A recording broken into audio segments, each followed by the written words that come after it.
God, this track takes me way back, dude. Oh my god.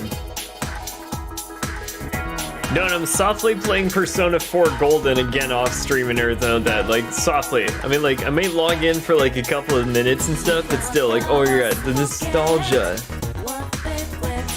Dude, seriously, this game is incredible. No, I'm loving the fact that it's on Nintendo Switch and stuff. So whenever I want to like whip it out and stuff, I'm just trying to make sure we can actually like get a couple of hours of gameplay in it, like whenever I need to or some of that. Dude, just having that is amazing. I didn't actually invest in the Steam Deck yet or some of that, and I don't think I actually ever will. But at the same time, like, no, if you have not played this game like in handheld version, you should. It is so freaking good, dude. Like, for real.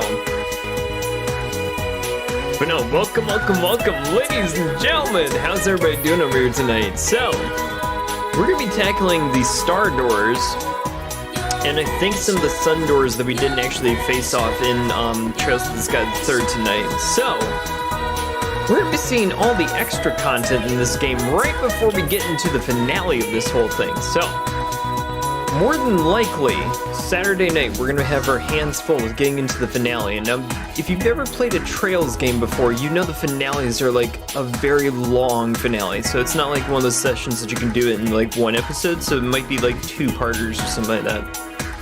But we're still doing pretty good with this one, but still. Yo, Demi Joker, what's going on, dude? Hey, Doug, I'm currently in Chapter 1 of Sky sequel chapter, and I'm about to head over to the Genius Royal Academy. I'm gonna see if I can beat sequel chapter before Octopath 2 comes out. Dude, Demi Joker, my heart goes out to you, dude, like, for real. That is a very tough goal to actually be sure, just because, like, when does Octopath actually come out? It's like really soon, isn't it? But I think you should be able to do it. Like, if you play the game like pretty much every day for like the next 2 weeks, you should be able to beat it. But as I tell everybody with all these Trails games, don't like rush through them or anything like that. The appreciation in these games is in all the little details and stuff. So if you've ever played any of these games, like, take your time with them.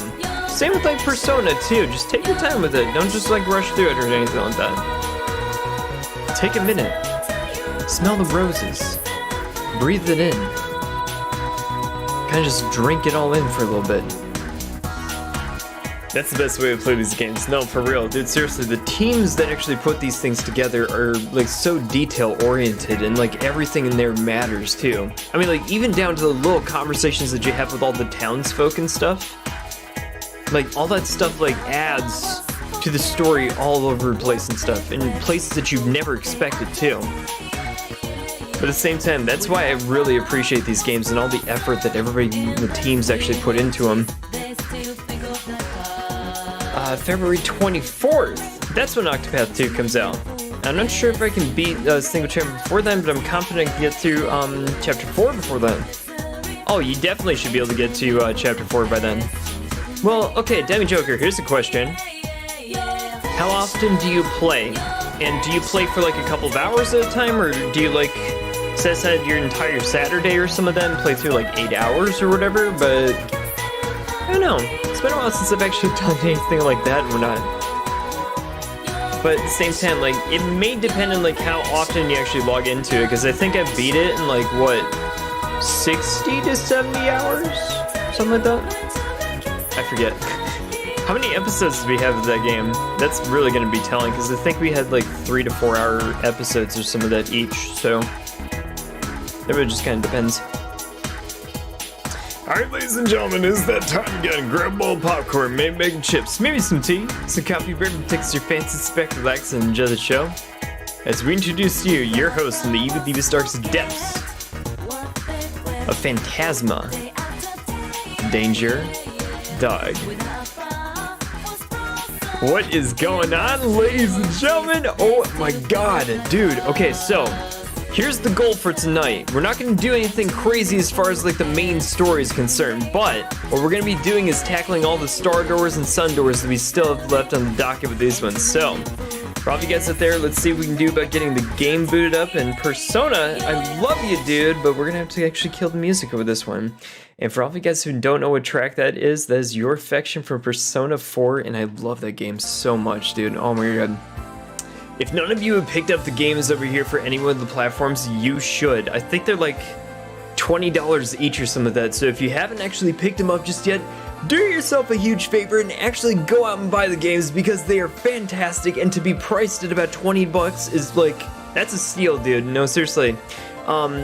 Life-changing games, they got some of the best soundtracks in the name of the game and everything, and yeah, I cannot sing their praises like enough, but still, welcome everybody. How's everybody doing?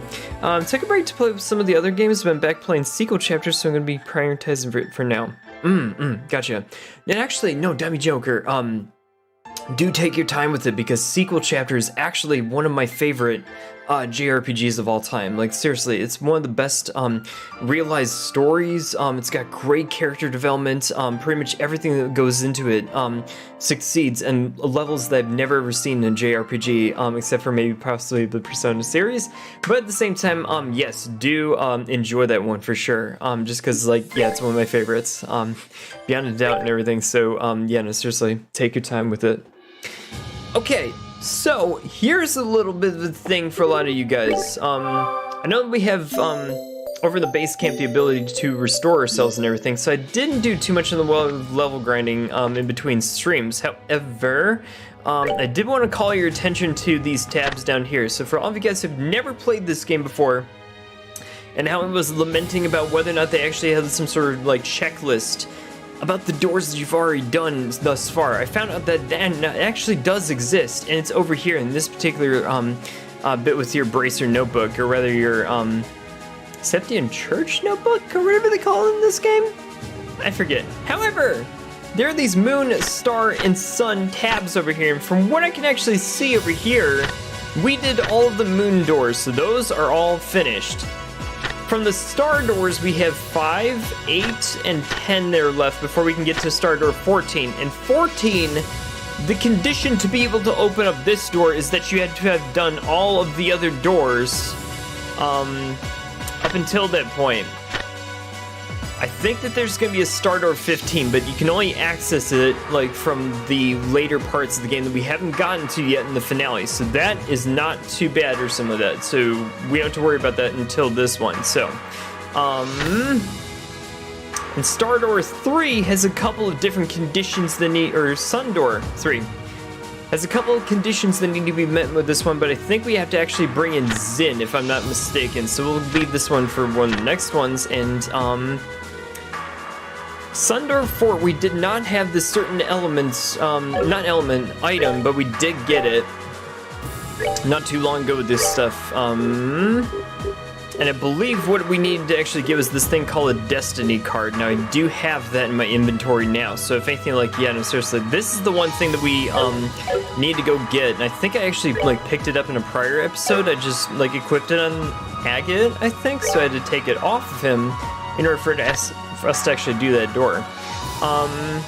And then there's Sun Door 5, which I guess we needed to get all of the Septium lights, which I did do.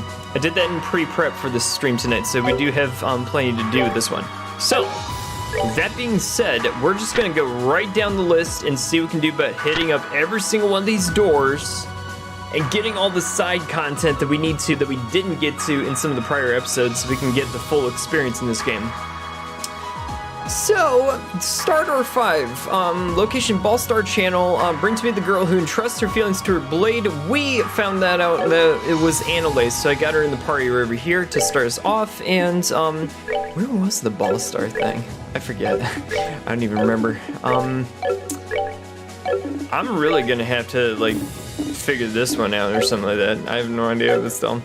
That's why we have a guide.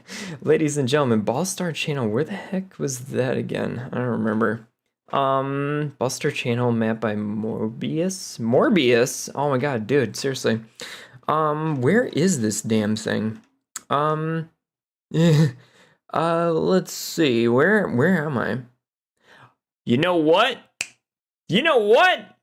I did forget something really important with this one too. You know what I forgot? Damn it. You can fast travel to the damn things over here if you found them already. And guess who found them already? Oh yeah, that's me. Map said Ballstar Channel was in the 4th plane. Saw it for a split second on your screen. Oh shit, dude, Demi Joker. Yeah, thank you for stopping me on that one.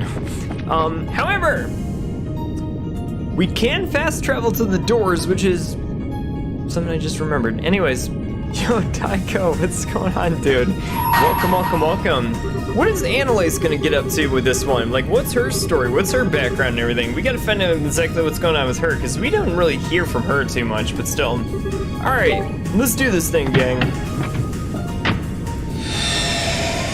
And typically for a lot of these doors, when you get like a certain character requirement, usually you get some kind of like context or backstory on that specific character that's being asked in order to go into these doors. So I'm really thinking that it's going to be more like Annalise's backstory and seeing exactly like what's going on with her and like what maybe some of her memories were growing up, or however they actually decide to do it. But we'll see where they place this in the timeline and where we're going to be going with this one. So, okay. I love the cheery and upbeat music too. This is starting out pretty good. Okay, we're in the city of Bose, over at the guild offices. Okay, not too bad. That's actually one of the first locations that you visit in the first game, but still. Interesting. Oh, wow, that's a surprise. Annalise! Oh my god. Who is this dude? Oh, Lugrin! Who's Lucrin again? Is he the guy who... I forget. There's something the matter.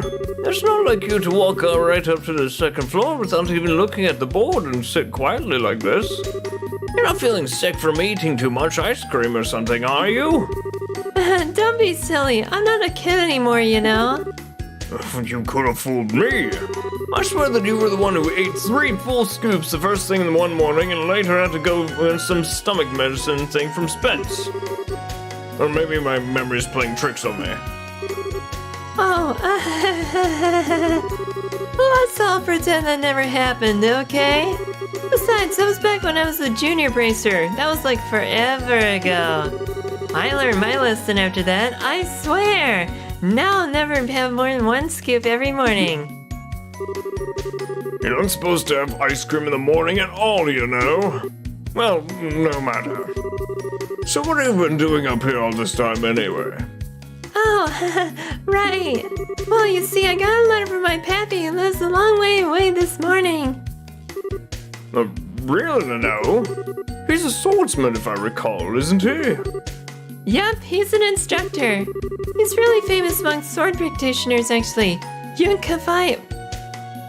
You're what? I did not know that she was related to this guy. For those of you guys who are like big into the Trail series and everything, Yun Kafai is actually like a super swordsman who's taught like so many different peoples, including Estelle's father and Reen Schwarzer. Oh wow. Huh. I did not know that she was related to him. Yeah, that's the one. I was familiar with the name even before meeting you, but I was quite surprised to find out that you were his granddaughter. Didn't he used to live here in the Bow? I'm surprised to even know about that. I can't say I have any memories of when he was here, though. It was around when I was born, so how could I? That long ago, I see. So how's the old boy doing? Well, judging by his letter, yeah, he's doing fine. I haven't had the chance to meet him in person for about a year now. Last time we had the chance to spar, I felt like he was totally babying me now, even though he's like 70 years old. But really, he really must be skilled to be treating an active bracer that way. Huh? What's with the sudden serious face? Oh no, it's nothing all that major. But I've been wondering something for a while. Why do you stay here when you could join him? Oh, sorry. I'm kinda lost. Well, it's just that you're aiming to improve your swordsmanship, aren't you? It feels like you have a grandfather like that, and the fastest way to do that would be to go with him and polish your skills at his side. That's, well... I suppose it's not my place to be telling you what may or may not be best for you. Sorry, Annalise. You needn't pay attention to an old man like me. No, that's not true at all. I really appreciate your advice, so please don't think it's your place to give it. I mean, I could definitely see where you're coming from on this, though. I do have my reasons for being here and all. They're just a little difficult to explain. Oh? I do want to learn more about swordsmanship and swords in general.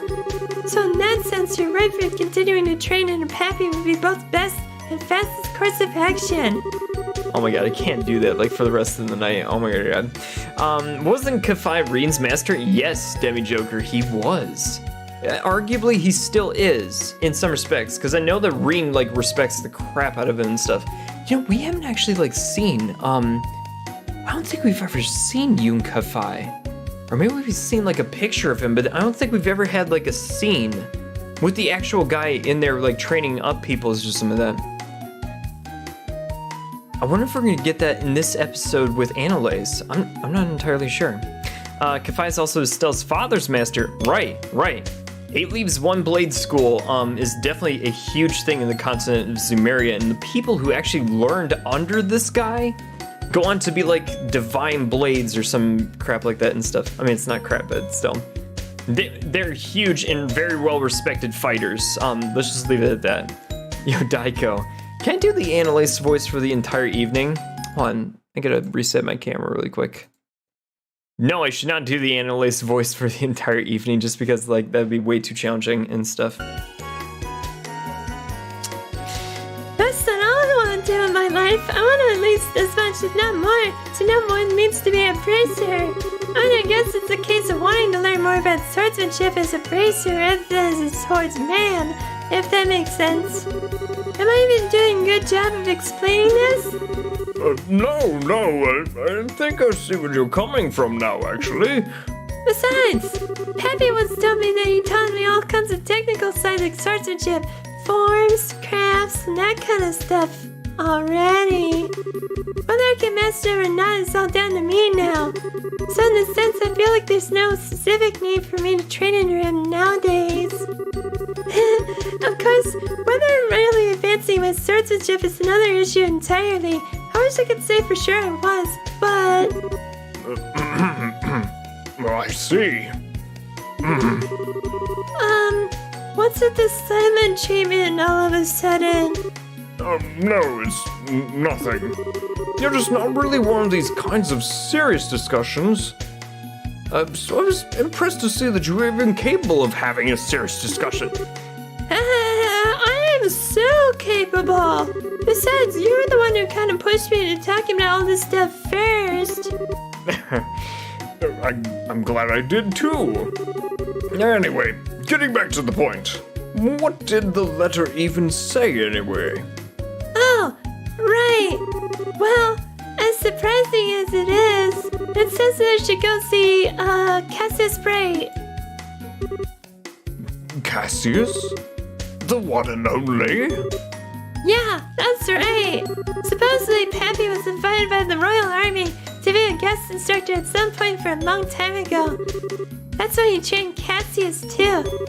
So ever since they had this sort of kind of student-master relationship with one another. Cassius even went on his way to go and see him like 10 years ago, when he decided to stop using his sword, too. 10 years ago? That'll be around when he left the army and became a bracer too, then, right? So what exactly prompted him to tell you to go visit Cassius now? Oh my god. Yo, James, what's going on, dude? How you doing here tonight? And dude, Time Gaming TTV! Oh my god, all the legends are out tonight. Hey everyone, yo, Doug, what's up, bro beans? We back at it again tonight. Hell yeah, man, glad to be here. Dude, Ty, you know what one of the craziest things to do about these particular segments is that Annalise, I've given her like a more high-pitched voice with like pseudo voice acting, if you will, and stuff, and I'm like, okay, I gotta like actually give her that kind of thing every once in a while. But I love the fact that there's an old man over there to kind of like, you know, counteract that with me at least and give me a little variety. But if Annalise goes and like launches into a monologue with like 10 paragraphs of stuff, pray for me, dude. Pray for me. Hey!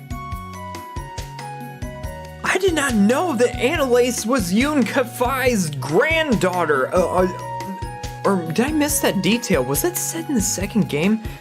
I gotta really pay attention to all these details because again, it's like, okay, that guy is super respected as a swordsman across the entire continent, and like, Alice is his granddaughter. Wow. Holy crap, I didn't even know that. That's crazy. Voice acting makes these things awesome, and makes it easier than us having to rewind and read everything. Well, no, and that's another thing that like adds value to this stuff too, just because like some people like actually watch these things as playthroughs themselves.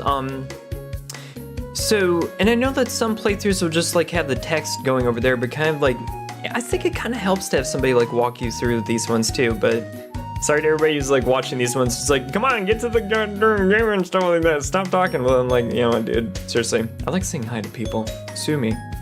How are you doing? Dude, I'm doing great, James, dude, seriously. I'm so looking forward to this weekend. I got a couple of different things that are gonna be lining up and everything, but still, I'm actually checking out this one Japanese bookstore, on Saturday morning and stuff. So if anything, like there's gonna be this one like coffee shop that I'm going to, and also this Japanese bookstore that I'm actually hanging out with, or I'm hanging out with the young lady who's gonna be letting me borrow Shimigami Tensei 4. So we're going out to the bookstore first and stuff, and towards the end of our excursion and stuff, she's gonna let me borrow the game and stuff, and we're gonna see. That's one of the other games that I'm gonna be softly playing like off stream and everything. So we're seeing how that goes and everything. And from a lot of you guys who are big Shimigami Tensei fans and stuff, you're saying that one's one of the best ones. So I'm like, okay, game on, guys. We'll have to see what this hype is all about. If she does start monologuing, I shall pray to Adios. Yeah, no, pray to Adios that that the voice holds up or something like that. True, and other YouTubers sometimes go too fast and go into the dialogue in these types of games. Well, that's true too. Like some of them are just like, oh, you can pause the video and like you can totally like read that on your own time. Like, guy, come on. Sometimes I like to just read it along leisurely with everybody else too. Okay. So now he's wondering whether he might take this opportunity to take up the sword again. I got you. He wants you to go and ask for him? And let him know what he says. Yeah. I see. People really do end up connected in the strangest places and in the funniest ways, actually. Yeah, tell me about it. Anyway, that being said, I kinda have a favor to ask. You want time off, I assume? Well, who am I to say no? I mean, you've got a good cause, or you've got good cause to have it. I could even get in touch with the army and set up a meeting with Cassius if you want. Really? Really? Go along and get that truth that your grandfather wants from him. But in return, though... In return? I want you to take care of every single one of the monster extermination requests on the board first. Every single one? Aren't there like 5 of them right now? Oh, sure, but the monsters in this area will be no trouble for you at all, as you are now. Maybe less of a problem if Grant were around, but I had to lend him to the guild over in Ruan, so he's still not back. You're gonna have to pick up the slack here in this place, especially if you want that time off. Okay. You gotta work for it, girl. You gotta work for it. If you want an audience with General Cassius, you're gonna have to make sure that you can actually get all the work done and stuff. But still, I mean, that's a small price to pay. I mean, monster extermination requests are like fun, dude. 3 days later. Oh my god. 3 days. 3 days. Yo, Book's Journey, what's going on? Oh my god, great to see you in here. Oh my god, how's school going and everything? Oh my god. SMT4 is my second favorite game of all time, so I hope you enjoy it. Dude, Demi Joker.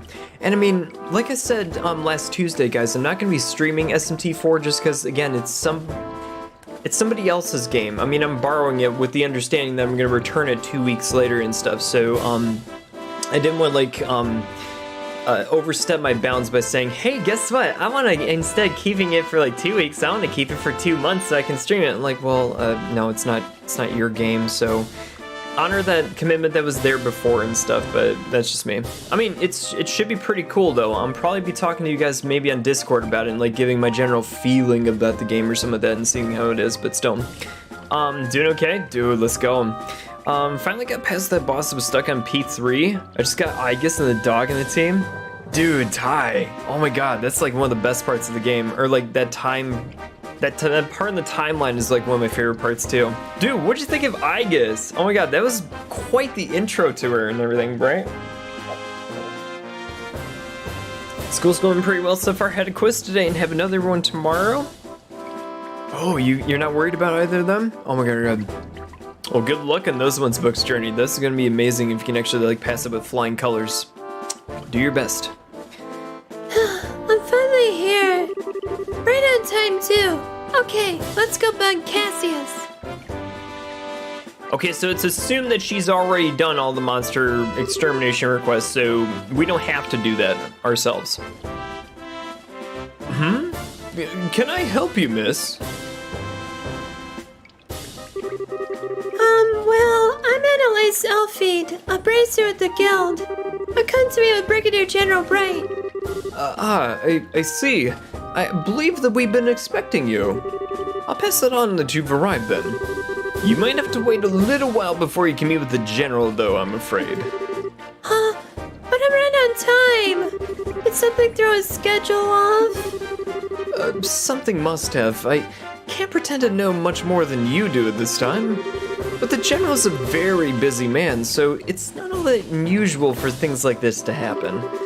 Anyway, like I said, I'll pass on that you've arrived, but I'm gonna have to ask you to wait out here a little bit longer.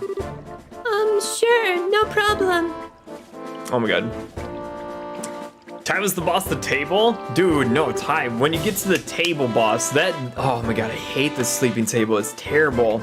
I thought the sleeping table was after Ken joins the party. Dude, that table like gives me nightmares even to this day. That is one of the worst bosses in all of the Shin Megami Tensei games, or at least the ones that I've played so far. No, it was the tank boss that would separate? Oh god, yeah, no, that was a tough time too. What's up, finished FF9? Yo, Key, what's going on, dude? Oh my god, great to see you over here too. You finished Final Fantasy 9? Dude, we gotta get on Final Fantasy 16 as soon as that one comes out. Dude, I know a lot of people are also like playing Fire Emblem Engage and stuff. I haven't pulled the trigger on that one just yet, but tomorrow's payday. Tomorrow's payday for me, so I'm probably gonna actually like buy it myself and stuff, so I'm just like, okay. As soon as the paycheck refreshes and drops itself into the bank account and stuff, I'm like, okay, we're gonna pick up this bad boy and see exactly what all the hype's about. For those of you guys who actually played it, don't spoil anything for me, but have you been enjoying yourself so far in that one? The tank boss can be annoying if you don't kill them at the same time. Yeah, no, for real. FF9, what a great game. Dude, it's so fun. Dude, everything for like Final Fantasy 6, 7, 8, and 9, perfect. Loving it, but still. Back in my day, though. This is taking ages. I hope the meeting isn't gonna end up getting canceled or something. I don't really want to have to come all this way for nothing. I suppose if I can't meet with Cassius, I could at least go shopping in Gransel. They should probably be getting a new lineup of stuffed toys about now. Oh my god. She loves her stuffed toys, too. That's another thing about her as well. I wonder which one I should get. Maybe the bear or a crocodile? Once in a while would be nice. Excuse me, young lady. The general can meet with you now. Really? Oh my god! Wait, oh my god, yeah, Daiko, they kept healing themselves and they get them low. Dude, Aigis is freaking awesome as soon as you like get her in the right spot with that. Good day, sir. Thank you. And you must be Annalise, I assume? Yeah, I am. Welcome to Lyston Fortress. The general is waiting. Please, follow me. Oh, thank goodness. I seriously thought I was gonna have to go home without getting to see him. I'm terribly sorry for your wait. Well, please follow me. You got it, sir. God, these army like officers are super freaking polite. Most of them be like, "Get your ass in here, girl." It's like, Okay, alright. but no, this guy's like, "Sorry for your wait. I mean, it's gonna be okay and stuff. Please don't kill me." Hi. Okay, all right. Doug, are you gonna play PQ and PQ2 at some point? Probably. Although I will say that after this game, we're playing Trails from Zero, and then we're gonna be playing P3P. Unless something drastic in my schedule changes or some of that, but we'll see. There's a lot of great games coming out this year. It's crazy. But it's awesome, dude. Sir, I brought you a visitor. Very good. You may return to your duties, my guy. Thank you, sir. Hey Cassius, what's up, dude? I'm really sorry about the delay there, Annalise. Oh, don't be. I'm more thankful you took the time out of your busy schedule to speak with me after all. Well, I mean, this is the least I could do for somebody from my old line of work. It's been a while since we last met, though, hasn't it? You become a seasoned veteran before I even knew it. I certainly like to think that I have. I can't have a stealth sword like all ahead of me while she's abroad, can I? It's just what rivals do. Well, so they do. I'm looking forward to seeing just how stronger the two of you can become. Sir, you won't be disappointed, I promise you. Oh my god, what?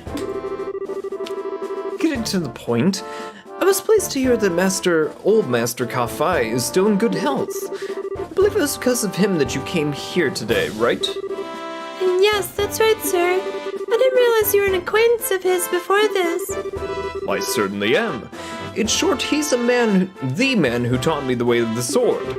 That was over 20 years ago by this point. The first time we met was when I was back at the military academy, actually, so I studied it under him. I still remember the harsh training sessions that he gave me here at Leiston like they were yesterday. Really? Is there any special reason you didn't say you knew him before? You knew I was his granddaughter, didn't you? Well, I did. By the time I first met you, I'd long given up the path of the sword. But it didn't feel appropriate in my eyes to act as if I was a student in light of that. Oh, gotcha. I haven't seen him in about, 10 years, I think. He does write to me on occasion, but how is he these days? Does he still have that same old vim and vigor? Yep, he doesn't really act his age at all. Still, if you let me get right to the point, the reason why I came here is to continue the discussion he had with you about 10 years ago. Oh? Oh, here now? That's the interesting part. The music even changed too. P3P, I'm assuming FemC? Yes! Book's Journey. We did play it with Makoto Yuki with the male protagonist. So this time when we play P3P, we're going to be switching and doing the FemC this time out. So I actually can't wait to see exactly what kinds of changes and perspectives we're going to get from that one, because again, we're going to be dating the guys instead of the ladies for that particular run through. So more than likely going to go with Akihiburo, but we'll see exactly what that all leads up with this one. But still, FemC Orpheus looks so cool. No, I can't wait to see it. I can't wait to see it, like, for sure. Like, oh my god. But I also hear from a lot of you guys that P3P does not have the anime cutscenes at all, so it might be a little bit of a different experience or some of that, but I guess my only point in bringing that up is that it might take some getting used to or something like that when we first go through it. But as a Persona fan, I think it still is pretty necessary to actually go through that experience and kind of get the thing out there for yourself and everything, kind of decide for yourself exactly whether you liked it or not. But still, flip a coin to pick a gender. No, we're gonna be going with the FemC this time out, just because we already did it with Makoto Yuki. But still, yo, Kid, hello, what's up, dude? How you doing tonight? How's your week going so far, kid? How's everything going, dude? I like the FemC voice acting. Dude, we're going to see exactly what's going on with that one for sure. Wait, her voice actress, she's in a couple of different other projects or something like that. For somebody who knows who voices the FemC in Persona 3, what other characters does she play? Because I think she was in a couple of things, including the Trail series, if I'm not mistaken, but I just forget who she actually was. We'll find out. To tell you the truth, Pappy still laments the fact that you left the path of the sword. That's why he still wrote to me, when he heard that you returned to the army. He wondered whether you'd be returned to the military may mean that you're also ready to pick up the sword again. So, this is it. He'd like to know directly from you how you feel. I see. Laura Bailey! No, correct me if I'm wrong. Does Laura Bailey actually voice, oh my god, who does she voice, in the Trails series? She is, oh my god, why am I blanking on this? She's in, Trails from Cold Steel, but she's, oh shit. Shit, who is she? I shouldn't be blanking on this, I know she's in Trails of Cold Steel somewhere, but still, like, what's her category, too? She does the SMT games, too? No, no. I'm just like, I know she's in a Trails game. Oh, she voices Rise. Right. She voices Rise in Persona 4. That is awesome. Oh my god. She's Sarah, no? I don't think so. I think somebody else is Sarah Valentine. But I wouldn't be surprised. Somebody with the Google machine, like, definitely looked that up or something like that, because I'm so freaking curious. Yeah, who is she playing in the Trail series? I forget. I didn't know she does Rise too. Either way, she's awesome. Dude, I love Rise-chan. She's my favorite girl from Persona 4, but still, oh my god. I see, young lady. Well, I mean, it's a great honor that after so many years, he still cares about an inexperienced and utterly lanky swordsman like me. And yet, I'm afraid my answer is that I still have no intention of taking up a blade ever again. Oh no, that portrait is definitely not looking good, Annalise. She's kind of like taken aback by this one or some of that, but still. Elisa? Wait, she voices Elisa?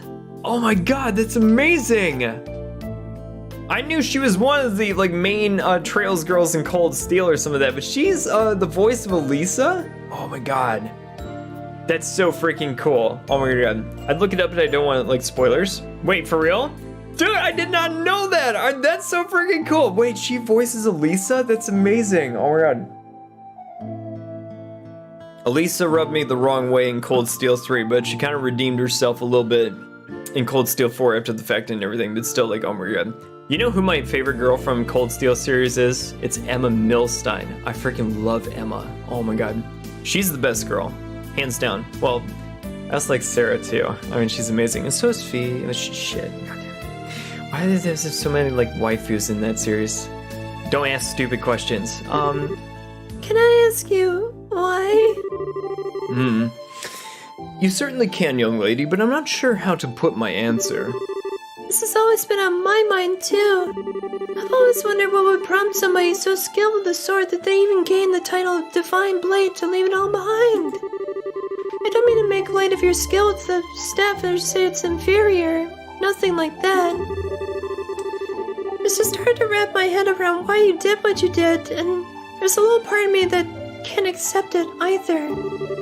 Especially now that you've returned to the army. Why can't you return to being a swordsman?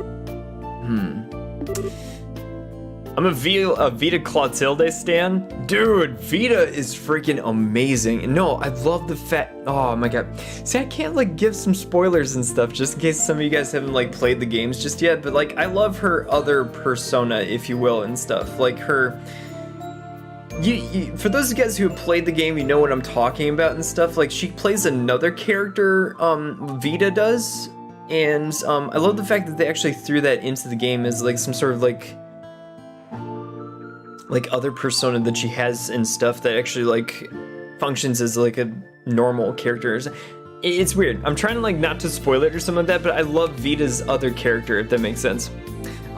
She also apparently voiced the main character for an anime I watched like 3 years ago. Vampire Knight? Maybe. Oh shit, when was the last time I saw that? It's been a while. I gotta start watching more anime. Like I'm behind, like majorly. Unless you believe that the staff is stronger than the sword after all. No, not at all. I just believe the staff to be a more fitting weapon for me as I am now. Staves are a symbol of protection which are used for keeping enemies at bay than cleaving through them. You say that as if all swords are good for is cutting and killing. Well, that's not true. I fight because I want to protect things just like you do. As a swordsman, as a bracer, and as myself. Oh, she's getting angry. Are you telling me the swordsman Pappy taught me isn't gonna let me do that? I'm sorry. I didn't mean to ask you to take time on your day so I could come and shout at you. But I can't accept what you're saying. Oh my god. I can't do that voice like the entire time. It was just like grate on me for like a little bit. Up until all this happened here in the borough. But then again, she sounds like so like manly or something like that. I'm like, really? Up until that happened here in the Burrow, I never felt any doubts that swordsmanship was the right path for me. In the end, all that happened was just serve to remind me of how powerless I really am. And now I feel like no matter how hard I try, I'll always be a rookie. I'll never be strong enough to do what I want to do. Now I see. Perhaps this is fate. I see Master Kafai hasn't changed one bit. He's the same firecracker he always was. What do you mean? I'm afraid as I am now, I'm not able to answer the questions that you're asking me. Oh. Can't like click off the screen or some of that, because if I do, it just like stops the game, but still. But I know someone else who can. Wait, who's he gonna actually like refer her to? You're back. Yo, Greasy, what's going on? Oh my god, great to see you in here, Greasy. How's the week going so far? Dude, I'm doing great and fantastic, and we're going through all the side content in this game for the last remaining star and sun doors and stuff before we get to the finale of this game, which we're probably gonna do on Saturday-ish when we actually get around to it, but still. What's he planning to do out here? I really want to know who he called to as well. Ah, There you are. Are you all ready to begin? indeed I am. I never expected to have to wear this uniform again, though. Especially not so soon. It's Richard. It's gotta be Richard, because didn't he, like, train under Kafai as well? I'd almost think that you enjoyed messing with people, Cassius. Well, I'm not doing it to bully you. You know as well as I do that your usual work clothes aren't suited for this kind of thing. Yeah, it is. It's totally Richard. Come on. You're Colonel Richard. Yeah, but he trained under your grandfather too. He was also one of the apprentices under him as well, so it makes sense that they would actually like bring this guy in. I realize this may sound a little silly coming from a man wearing this uniform, but I'm no longer a colonel, young lady. Sorry. So, Mr. Richard then, or Alan? You can call me whatever you wish, though no need for the mister. Meanwhile, I believe you are Annalise, a senior bracer with the guild, am I right? You know me? I'm not the former commander of the intelligence division for nothing. I know all about all the bracers in this country. I see. But how'd you end up being here? Actually, Richard was the one who I was just meeting with before I even spoke to you. Really? Well, in short, I decided to start up a new research company as a civilian. So while I may not be part of the army anymore, I can definitely see myself continuing to need to work with it in the future. So I decided to come here in order to discuss the matter with Cassius in the hopes of maintaining a good relationship between us in the future. Oh, I get it now. Well, wait. It's the person you mentioned earlier. That's right. I want the two of you to fight one another. Oh shit, here we go. He is gonna be super tough for just Annalise. Oh wow. Well, I mean, like, maybe they'll stop it, like, midway after she proves herself or something like that, but still. Man, Richard really got a redemption arc? No, he did. Well, I did not even know that he would be a playable character in this game and stuff. Like, that just came out of left field, and I'm like, what? And not only that, but, like, after playing with him, for a couple of chapters and stuff, I'm just like, dude, this guy is literally one of the best characters in the game, if not arguably the best character in the game. And I was just so surprised, and like when they actually like worked him in there and stuff. But what do I know? Don't ask stupid questions. Don't ask stupid questions.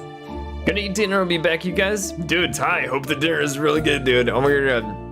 Oh, but wait a second. This is all a bit sudden, isn't it? Especially if I'm gonna be fighting the famous Colonel Richard. Is that so?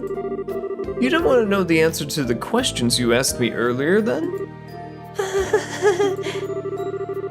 I believe any doubts that you have towards swordsmanship can only be dispelled through using it. Focus not on whether you win or lose, but on pouring all that you have into the battle. And you should find the answers that you seek.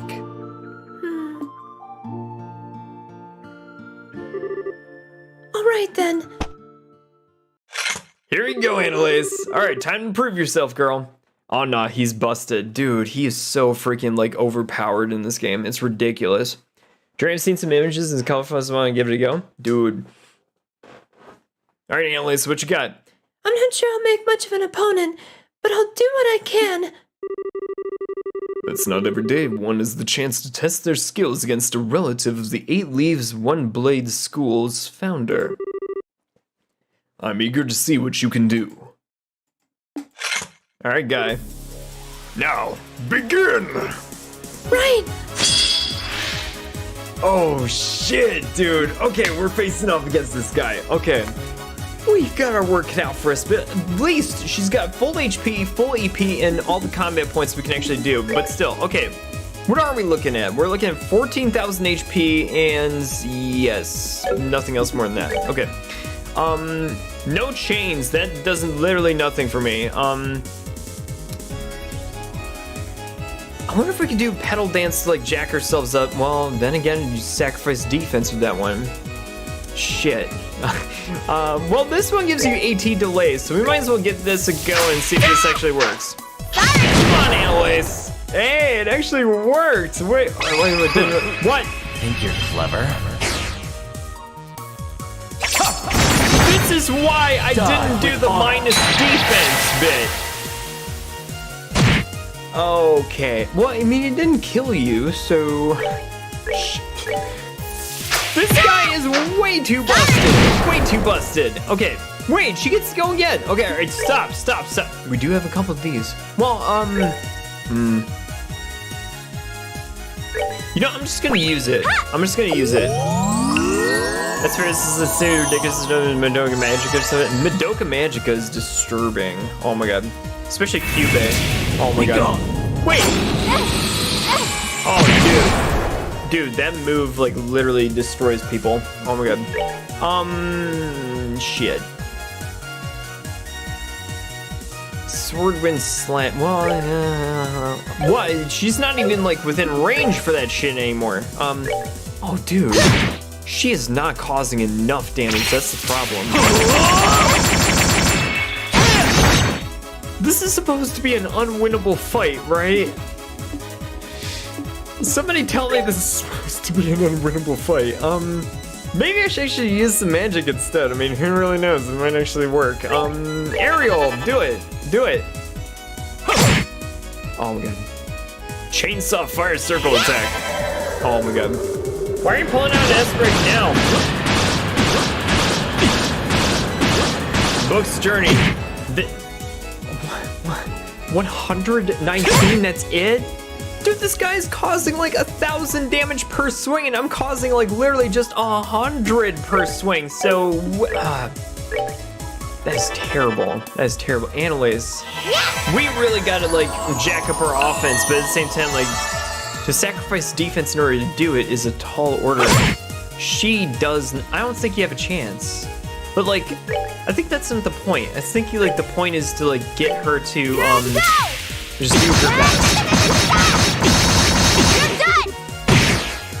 See, like we're causing hundreds of damage and he's causing thousands of damage. It's a total mismatch, but I think she knows that too. So, shit. All right, come on. I don't want to do this. AT delay is your best friend. AT delay is your best friend. If you can actually like do that and have it connect, you might have a chance. Maybe. Just do the one. Shit. God. I forget if this is a fight you can win or not. You know, I bet you in some circles, Key, somebody somewhere probably has actually like beaten this fight. I'm not sure if it's like on easy mode somebody may have done this, or like that'd be a crazy YouTube video in itself to do this in like like nightmare mode or something like that, or something like absolutely super freaking crazy. But at the same time, I don't know if you can, or maybe it's like the way it trails in Sky first chapter, where it basically like, cuts you off after you gets like half HP, where it's just like, no, I'm just gonna kill you right now, 99999 damage or some of that. But still, that would not surprise me. But like, damn it. Oh my god. Yo, YOLO, what's up, dude? How's everything going over here tonight? Analyze is getting carved up by Richard, but I think we should be able to do something. Some fights cap the health too. I know. Well, I mean, and again, it's like she's not causing enough damage or anything like that, but at the same time, like she does have a chance if she plays this out right. 8C delay again is your best friend with this stuff, and no, when you hold steel, that stuff just gets way too overpowered when you actually do it. That's when you get videos like, hi, I took on Mick Byrne with like nightmare mode and he didn't even take one turn. It's all 8C delays and stuff, which is not bad, but like when you actually connect that yourself with your own game, it's super freaking fun. Just because and stuff. I'm like, nah, man. Kill Mick Byrne without even like having him take a turn. I'm like, yeah, seriously. It's the best feeling over here too. Yeah, but to be fair, it was initially at least most comedy, which is based on anyone can enjoy. What am I doing here? Can you? We haven't even gotten like 4,000 damage out of the guy. Oh Lord. Something also tells me that once you get him down to half health, he probably just like ends you or whatever. But you know what? Heal yourself, girl. Does that? No, it doesn't cancel her magic. So that's fine. I'll watch some reviews to see how it's received. Until you get more focused on the lore, one particular character can stand point fail off. Gotcha. She is out of magic, and we only have one of these damn things left, so we're toast. Although I would say, like, it would be kind of cool to do this. I'm just warming up. It's almost like a little last hurrah or some of that. Hear me out, hear me out, hear me out. Let's swing, and then we'll do the S-break, and then I'm just gonna see where this lands. I'm just curious. Guys, someone beat this incredibly impossible fight. Have fun. Oh yeah, I know, right? One show I'm really enjoying this season is The Eminence in Shadow. Dude. Yeah, I gotta see some of the other shows that. Think you're clever. You know what? Die with honor. This could be a winnable fight. I think you can actually win this fight if you play your cards right. Cause what if you were to do this and like totally jack up your stuff, and have a full like combat point bar? I think you could do it, realistically. Maybe, but it's still a tall order. I don't think like they'd actually be able to have her pull it off, but you give me one little bit of hope and stuff, and I kind of cling to it. Like I'm like, no, I know I can actually beat this guy. You know what, dude? Actually, jacking up her strength is the key to winning this fight. But like, you have to sacrifice her defense in order to. You have to sacrifice her defense in order to even do it. She's still jacked up in the good stuff, but still. She is trying very freaking hard at this. There is a way to do this. There has to be. That takes him to another world. I don't think he knows what it means, Eris. Unless he wants to be Batman. I may have totally missed the conversation or something like that. I don't know. Shit. Let's go. Come on, Richard. What you got?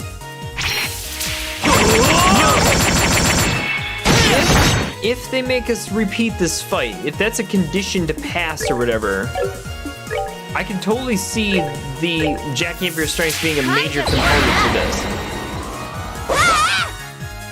Because that'd be the reason why you can actually like defeat this guy. Shit, one more swing and we're done. Do you have any crafts that are crazy? Well, I know you got this one. Let's try it. Who knows? Oh my god, he's like right there too. He's gonna kill us now. Shit. Yeah, it's Konosuba meets Overlord. Ow. I should have known I'd stand no chance. I'm amazed by just how well you did fight, though. Alright, the victor is decided. Sheathe your blades. Overlord liked the game. Now I'm more confused and more interested. Dude. So, Annalise, how did his swordsmanship appear to you? Well, he fights using the 8 Leaves School's 5th form, Morning Moon. He's made a few changes to the standard form, but it's largely a style based around sword drawing techniques. Well, okay, I noticed a little bit more than just technical details like that. What did you notice? One thing I realized while fighting him, Richard swings his sword as perfectly synchronized to my breathing. The second I go on the offensive, he reacts without fail. In that sense, it feels like his swordsmanship is more defensive than offensive, I suppose. Oh my god, here we go. Dude, you get like bonus points if you beat that fight. We do? Yeah, it'd be like one of those things where like your AP goes up by like a couple of points or some of that, if you're able to actually pull it off or something like that.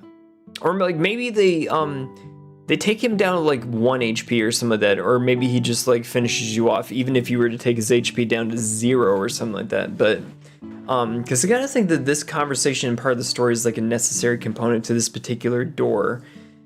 But I mean, it's cool. I like it. Yo, Alder, what's going on? Holy Lord, it's been forever. Who are you calling the Lord, dude? What's going on, my man, dude? It has been forever. How have you been, Alder? How's life been? Oh my god, let's go. A defensive stance matches perfectly with the form that he uses in combat, and the result is very natural, very powerful swordsmanship. Oh. What I can't work out is why you're so focused on fighting defensively to begin with. I mean, I assume it's because you want to protect something, but what? Annalise, Yes? I wield the sword for but one single reason. That reason is to protect this country. Oh, Everyone has at least something that they wish to protect in this world. Perhaps that is a person, such as their family or loved ones. Perhaps it is a belief or ideology that they hold dear. As just these things, and just as the things we seek to protect are different, so too are the ways that we choose to do it. In my case, the way I choose to protect what I care about just happens to perfectly suit the defensive swordsmanship that you noticed. Although I can only imagine how comical it must sound to hear a criminal who threatened this nation talk about wanting to protect it. well, not really. Richard, you... Please don't say anything, General. Her Majesty may have chosen to pardon me for what I did, but that does not make those crimes simply disappear. Still, just as your desire to protect the borough remained even after leaving the army, I can't completely turn my back on mine. It was so that I could do something, or so that I resolved to leave the army even then. It was? Well, you see, Annalise, to me, one's position in life is just a means to an end, a way to achieve whatever you wish to do. I think that's true for one's choice of weapon as well. Wouldn't you agree? Well... What's important isn't what weapon you choose, but what you use to do with it, what inspires you to take it up and use it to fight. The reason I chose to put my sword aside and take up the staff is those feelings had changed. That is all. Let me get you a chat really quick. Life has been good. Christmas time wasn't the best. Wrecked my Subaru. Oh, damn, dude. Sorry to hear about that. Let me tell you about my Dodge Charger that I actually got wrecked up in ice and stuff with all the strong winds way back when and stuff. I think that was like in 2015 or something like that. Dude, roads were so icy that I just got into a car accident. It was like one of the worst things, but even though it was terribly inconveniencing and stuff, everybody was still okay and everything, but still. That's Cold Journey. Talking about the Overlord anime, stuff like that. Other than that, it's been good. Landed a job at the Micro Center, moved in with my partner, and have a side job building computers for local peeps around the area. Dude, Alder, that's pretty freaking cool, dude. You build computers? Oh, dude, that's awesome. No, dude, if you actually like moved out and moved in and stuff with your partner, dude, that's freaking awesome, actually. It's just that the subordinates misunderstanding their boss things have the eminence. Gotcha. Okay, Cassius, what are you doing? So, Annalise, any more thoughts? I should just use my sword in the way that best suits me to do what I want. That's what you're trying to say, right? It sure is. I mean, you beat me to it. You're Master Kafai's granddaughter, all right? Very quick to catch on to things. I'm just as quick at forgetting things too, though. But I finally get where you're coming from. Really? Oh, I'm happy to hear that. Can I ask you to pass my answer on to Master Kafai then? Consider it done. I'm sure he'll understand. I feel I learned a lot today from having the opportunity to face off against you. I do hope they'll have the chance again one day. So do I. You both will have to make sure you don't neglect your training then. Of course. I wouldn't dream of getting it any less than 100%. Aw, this is a cute scene. I freaking love this one. But no, I mean, like, I've gotta, like, hear more about Master Kafai, because we haven't, like, actually have a scene with this guy. Super freaking mysterious. I mean, you hear about the guy all the time, but you never ever see him.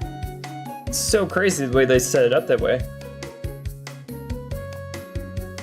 And why is the coffee always gone? Damn it.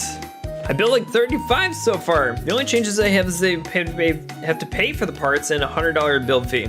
Yeah, but I mean, that's reasonable, especially when you're actually like getting somebody to build you a custom PC and stuff, but still. Let me see. Okay, Lugrin. Really? That sounds like it was quite the fruitful experience for you, young lady. Oh my god. It sure was. I'm guessing this was Pappy's plan all along. He knew exactly what would happen if I went to ask Cassius what I did. That's why he asked.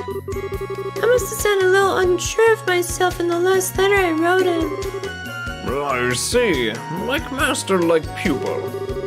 Incidentally, why I hate to spring this on you before you've even given a chance to settle back in, a lot of work built up while you were away. There's even a request for the mayor, too. So I really need you to get back on it all. Well, if anything, you should be grateful. All this work will give you a chance to refine your skills with that new mindset of yours, won't it? Well, that's one way of looking at it, sure. Oh my god. Doug Senpai's charm has increased. Really? Oh my god. With the coffee? Oh yes. A charming young gentleman if you drink so many coffees. Dude, wait. Derek, have I told you about the Big Bang Burger that's like right nearby my apartment and stuff? Dude, there's this one place. This one burger place that's like this Korean barbecue, but also like a burger joint. They have an actual Big Bang Burger in honor of like Persona games and stuff, and it literally is this big. It's bigger than my freaking head, dude. I tried it one day, could not finish the damn thing. I had to cut that thing up and I finished it over the course of 3 days and stuff. It was nuts, but like when you get your like box to take your food home and stuff, I'm like, no, there's no way you're finishing this in one session. But yeah, that thing was like literally this big, and I'm like, there's no way. There's no freaking way that you can actually finish it. And I'm surprised that Joker even did it in the game himself and stuff, but still. Literally, they made it like as big as the game did, and I'm like, oh my god, you really gotta have like a lot of guts and even take on this damn thing, but still. 3 days. It took me 3 days to actually finish that burger, and I had to like actually cut that bad boy up and stuff and actually like see it. You got 3 days worth of food though. So there was that, I guess, but still. 3 days of burgers and stuff, but like, damn, I felt like crap after that. Yo, Proximate Joe, what's going on? Welcome, welcome, welcome. Dangerous Doug, go to In-N-Out. In-N-Out is freaking delicious, but they don't serve burgers that freaking big, but still. I was actually over there with Jim not too long ago and stuff, about a couple months ago or something like that, but still. In real life, it's actually a really good deal since the burger's so cheap. No, Daiko, it really was at a reasonable price, and yeah, you can eat it over the course of 3 days and stuff, but like, I don't know, man, I just felt like crap after that burger and stuff, because again, it's so greasy, and it's like right there too and stuff, but still, oh my god, yeah. MC's the definition of edge, but in a funny way. Oh my god, yeah. So Pappy, well, I bet you knew all along. It looks like Cassius has no intentions of taking up the way of the sword ever again. But thanks to seeing him, I ended up being given the chance to re-examine my own swordsmanship. Well, this is Annalise talking, but still. Up until now, I thought it was all about getting stronger or faster, things like that. But now, I finally realized what's far more important than either of those things is why you take up your sword in the first place. Your feelings. I feel like now I finally understand why I was never able to defeat you, no matter how many times we fought. I might not be the best student in the world, but I'll keep giving my training all I've got. Love, Annalise. Not much, just got done with e-work. Ah, gotcha. Oh, there you go. How's everything going with e-work and all the good stuff? Yeah, it's a parody of isekai anime. Receive 5,000 Mira. Nice. Wait, no item? We just got money? No what?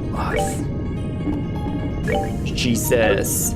Okay, what's the next one? What's the next one? Stardoor 8. What do we need to actually do with this one? Bring to me the playful minstrel and his closest ally against the beast they seek to overcome. This is Olivier Mueller. Okay, so we need to go back to base camp and actually get those two dudes into the party and everything like that. So, okay. Scammed. Oh my god, I know, right? It was a big scam, the whole thing. We just got money off this deal? Oh, jeez. Yo, Olivier, we need to bring your guy up in here. Do it! Mueller and Olivier are gonna be required for this particular one, so, oh my god. Why aren't you bringing Kevin into the party? Well, I mean, Stella and Joshua, that's why. Alright, let's do this thing. Typo? Oh, e-work? Ah, typo. Gotcha, gotcha. Oh, you're gonna love this one? Oh, dude, Key, I'm so looking forward to it for sure.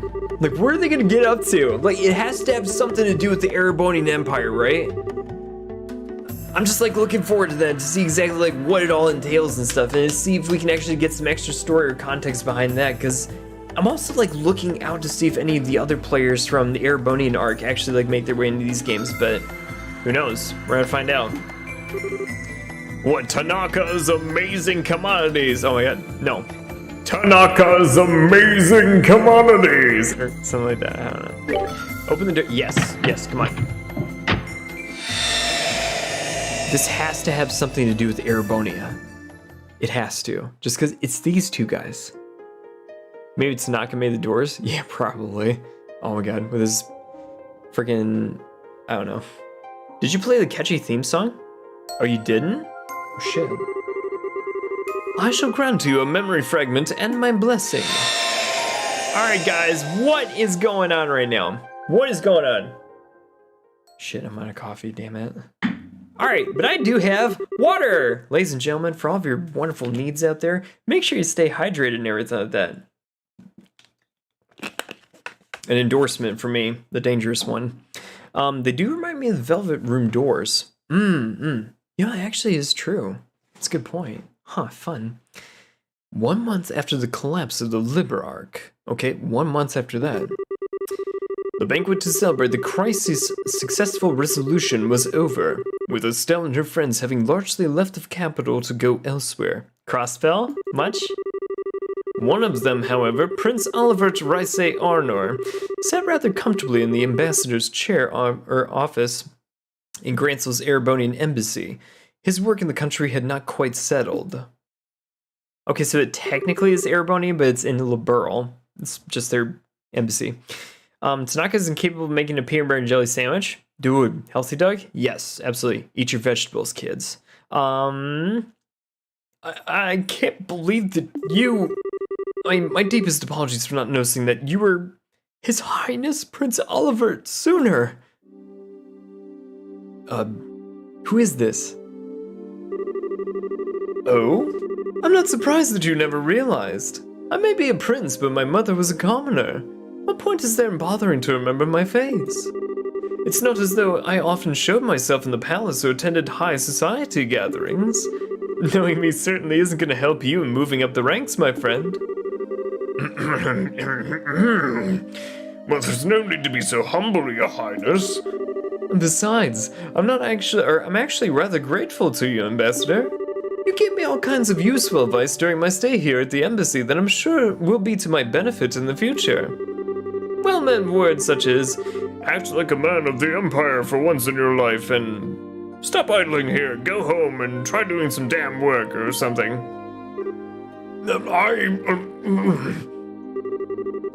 Your Highness, I was only, Your Highness, I think you've tormented enough of this guy for one day. The ambassador behaved in the same way any other man would do in his position. If anything, I say that he has every right to be angry at us for keeping the truth from him for so long.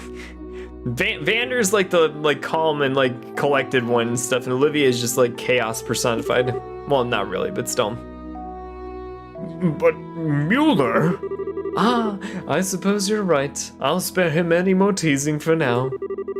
I actually wasn't joking about being grateful to you, though. You truly have done some admirable work over the past month. I have? Acting as a pipeline with the Empire, checking the safety of Erebonians residing in Liberl, helping the international liner service to resume. And those are only the tip of the iceberg, my man. You've done so much more for us. You have my deepest thanks as the Prince of the Empire. I'm not worthy of such praise, Your Highness. You, however, deserve the utmost for braving the danger that you did flying up to the Liberarch. All of what happened seems to have caused quite the commotion in our homeland. So the people seem to be rather relieved now that they know that the danger is past. It's all thanks to your courage that they were able to rest easy. Ah, but there's no point in flattering me, Ambassador. I just did what I could. Nothing more, nothing less. And I couldn't have done anything alone. All I was able to accomplish was thanks to the help of those around me. I'm fairly removed from the stereotype of the Erebonians as stern, strong, and self-sufficient, if I do say so myself. Yo, Proxima Joe with a $2 dono! Thank you so much for that one. Much appreciated. Wait. Hold on. Hold on 1 second. This is gonna come up really quick. Dracarys.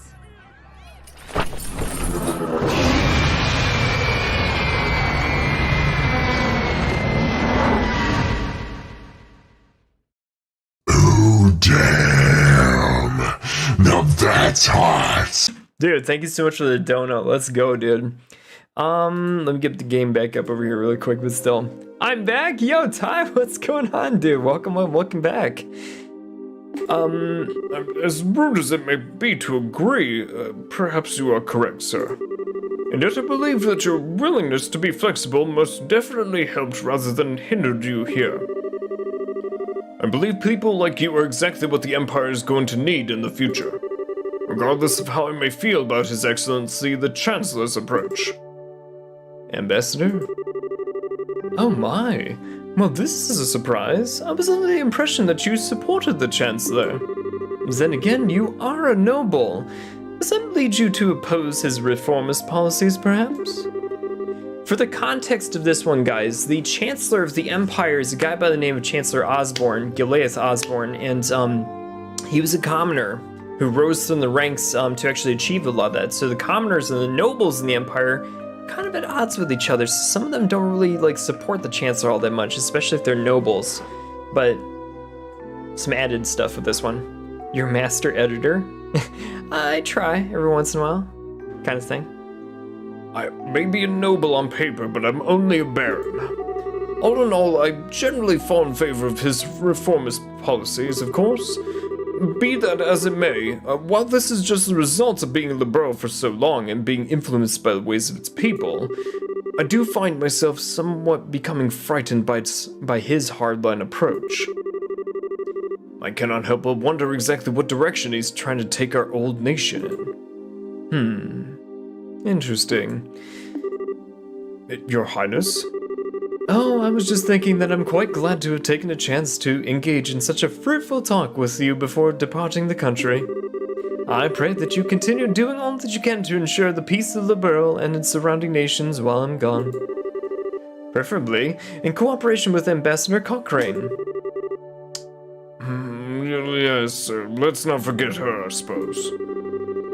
Cochrane is the ambassador from the Republic of Calvard, which is on the other side of the world with this one, but still. Osborne, don't mention that name. Oh my god, dude, that guy is trouble whenever he comes up with this one, but still, oh my god. Dude, it's crazy what happens throughout the course of the Cold Steel games with that guy, but still, like, oh my god. Yeah, no, for real. But I want to know more about, like, all the stuff that happened over here with him and everything, but still.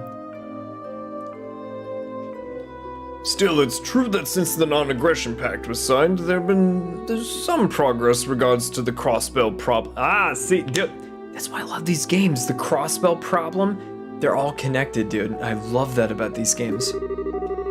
And given that it was Liberl who proposed said pact, that makes my role in future negotiations very important indeed. I presume that is what you're trying to say? Ah, well, you are a sharp one, my good man. Excellent. Now I can return to the capital with my mind at ease.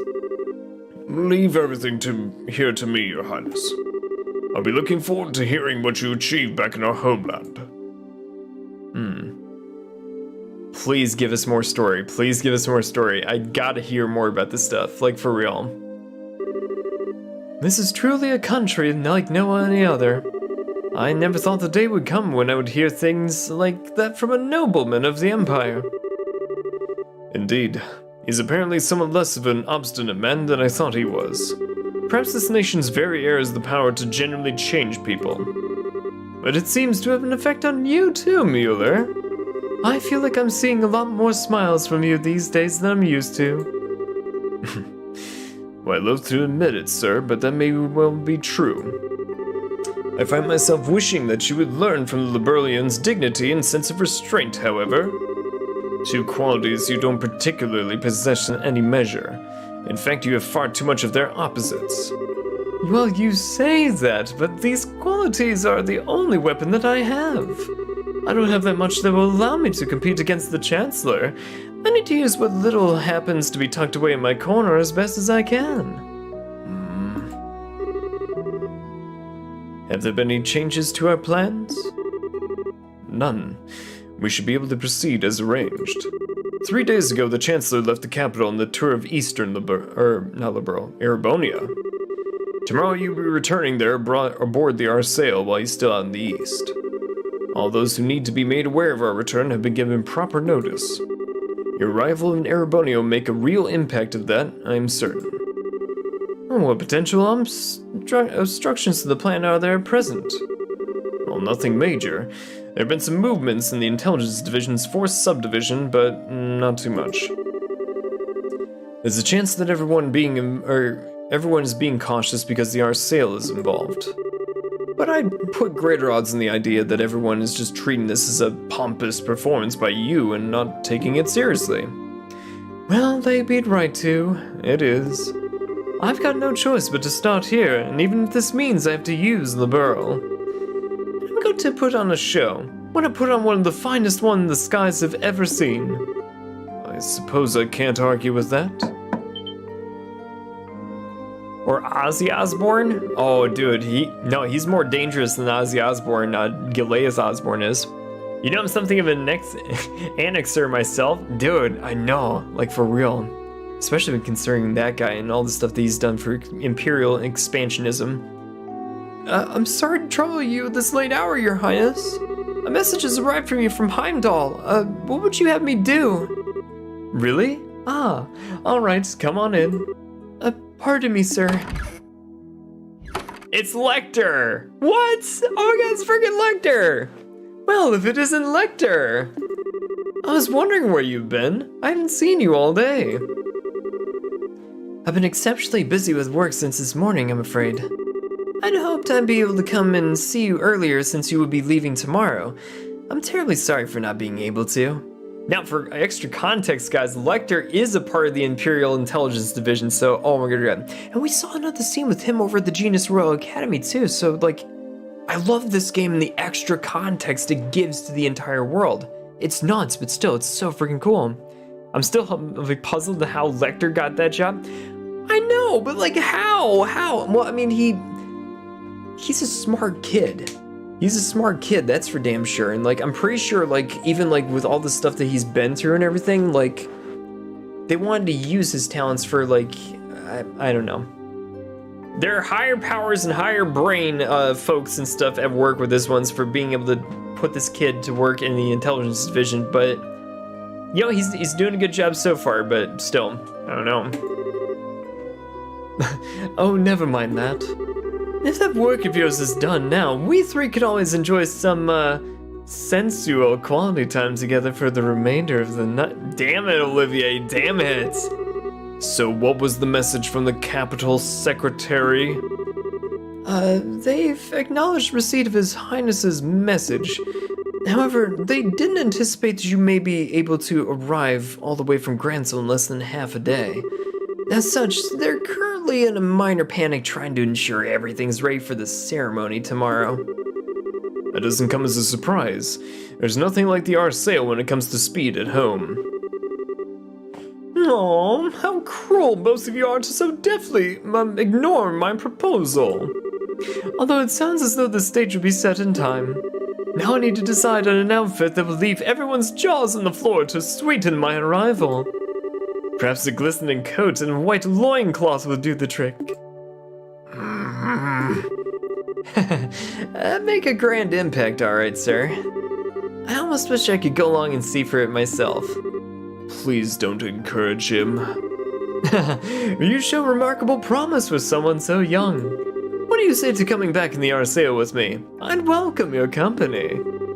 Your work here in Liberal is just about done as is, isn't it? Your offer's certainly tempting, but I'm afraid I have another job to take care of soon. The thought is appreciated, of course. Oh, really? Oh, man, well, that's a shame. Good luck with that next job of yours. Thank you, sir. Well, if you'll excuse me. Dude, those of you guys who have played Trails from Zero, you know, like, how this kind of ends up, but, like, dude, there's so many things that, like, are also, like, at work, like, behind the scenes in these games, which is fantastic to actually, like, go into, but still, oh my god. So that is Second Secretary Lecter Arndal? Is it safe to assume he's one of the Chancellor's, almost definitely, yes. He came through the Hawking Gate on foot and took up his new position at the embassy about a month ago. And right around the same time that we headed aboard the Liberal Ark, aboard the Arceo at that. There's no way that could have possibly been a coincidence. No, it couldn't. The most likely possibility seems to be that he's part of the Intelligence Division. Are you sure that you're not doing anything regarding him all this time was a good idea? Oh, absolutely. We need some way to find out what the Chancellor was up to, after all. We'll probably get some kind of reaction from the Chancellor through his reports at some point. Probably in about 2 weeks when the Chancellor's tour has finished. You planned that far ahead all along, hadn't you? Well, in that case, I'll be sure that we're ready. I'll be counting on you, love. Oh, something the matter? Oh, not really. It's just that the moon has come out. What a beautiful full moon it is. Olivier's blushing face looks like he's drunk. You never know, he might actually be drunk. Oh my god. Osborne looking for a good reason to annex Liberal. Always. Expansionism is a big part of his foreign policy and stuff. You know, if you can't beat him, just beat him again until they, like, you know, get absorbed into our empire. Full speed ahead, dude. It's strange to think that this will be the last time we see the moon from here. Truth be told, I'm gonna miss it. Well, it looks like putting a smile on your face a little more often isn't the only thing Liberal has done for you. It's opened your eyes to life's natural beauty as well. But in all seriousness, we'll just have to do all we can to be able to come back and see it again one day. While we're both still alive. Indeed. Foreshadowing! Wait, please don't tell me that's the entirety of the story. Oh my god. The next morning! There's more! There's more! It's not lost if you can try again. Dude, I know.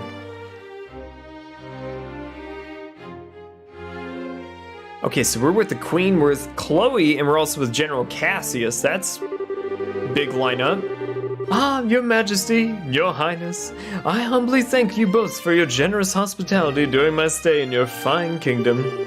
You're even gracious enough to humor my brazen request of escorting me back to Heimdall aboard the Arsail. This debt I owe you will be repaid many times over in the future. Rest assured of that. Oh, you didn't think of this as anything we went out of our way for. Escorting an honored state guest back home is a matter of course. Particularly a guest to whom we owe a great deal of debt and gratitude. If you ever have the opportunity, please do come back to Liberl again in the future. I imagine Estelle and Joshua will be back by then too, so I'll be able to give you a nice warm welcome. Well, I'm already excited for my next visit. Have they left the country yet, by the way? They're busy getting ready to leave over in Roland at the moment, I believe. I'm planning to see them off when the time comes. Ah, I see. Incidentally, while the ruins of Hamel are currently sealed off, I'll do what I can on my end to ensure that they are allowed inside. Could I trouble you to pass along that to them? Certainly. Thank you very much, Your Highness. Oh, think nothing of it. It's the least I could do after all they've done for me. I owe you a great deal too, Cassius. If not for your assistance, stopping that armor division from crossing into the borough would have been as simple as it was. Well, I could say the same for you. Still, as I'm sure you're aware, the outcome will have been well within the realm possibility for the Chancellor.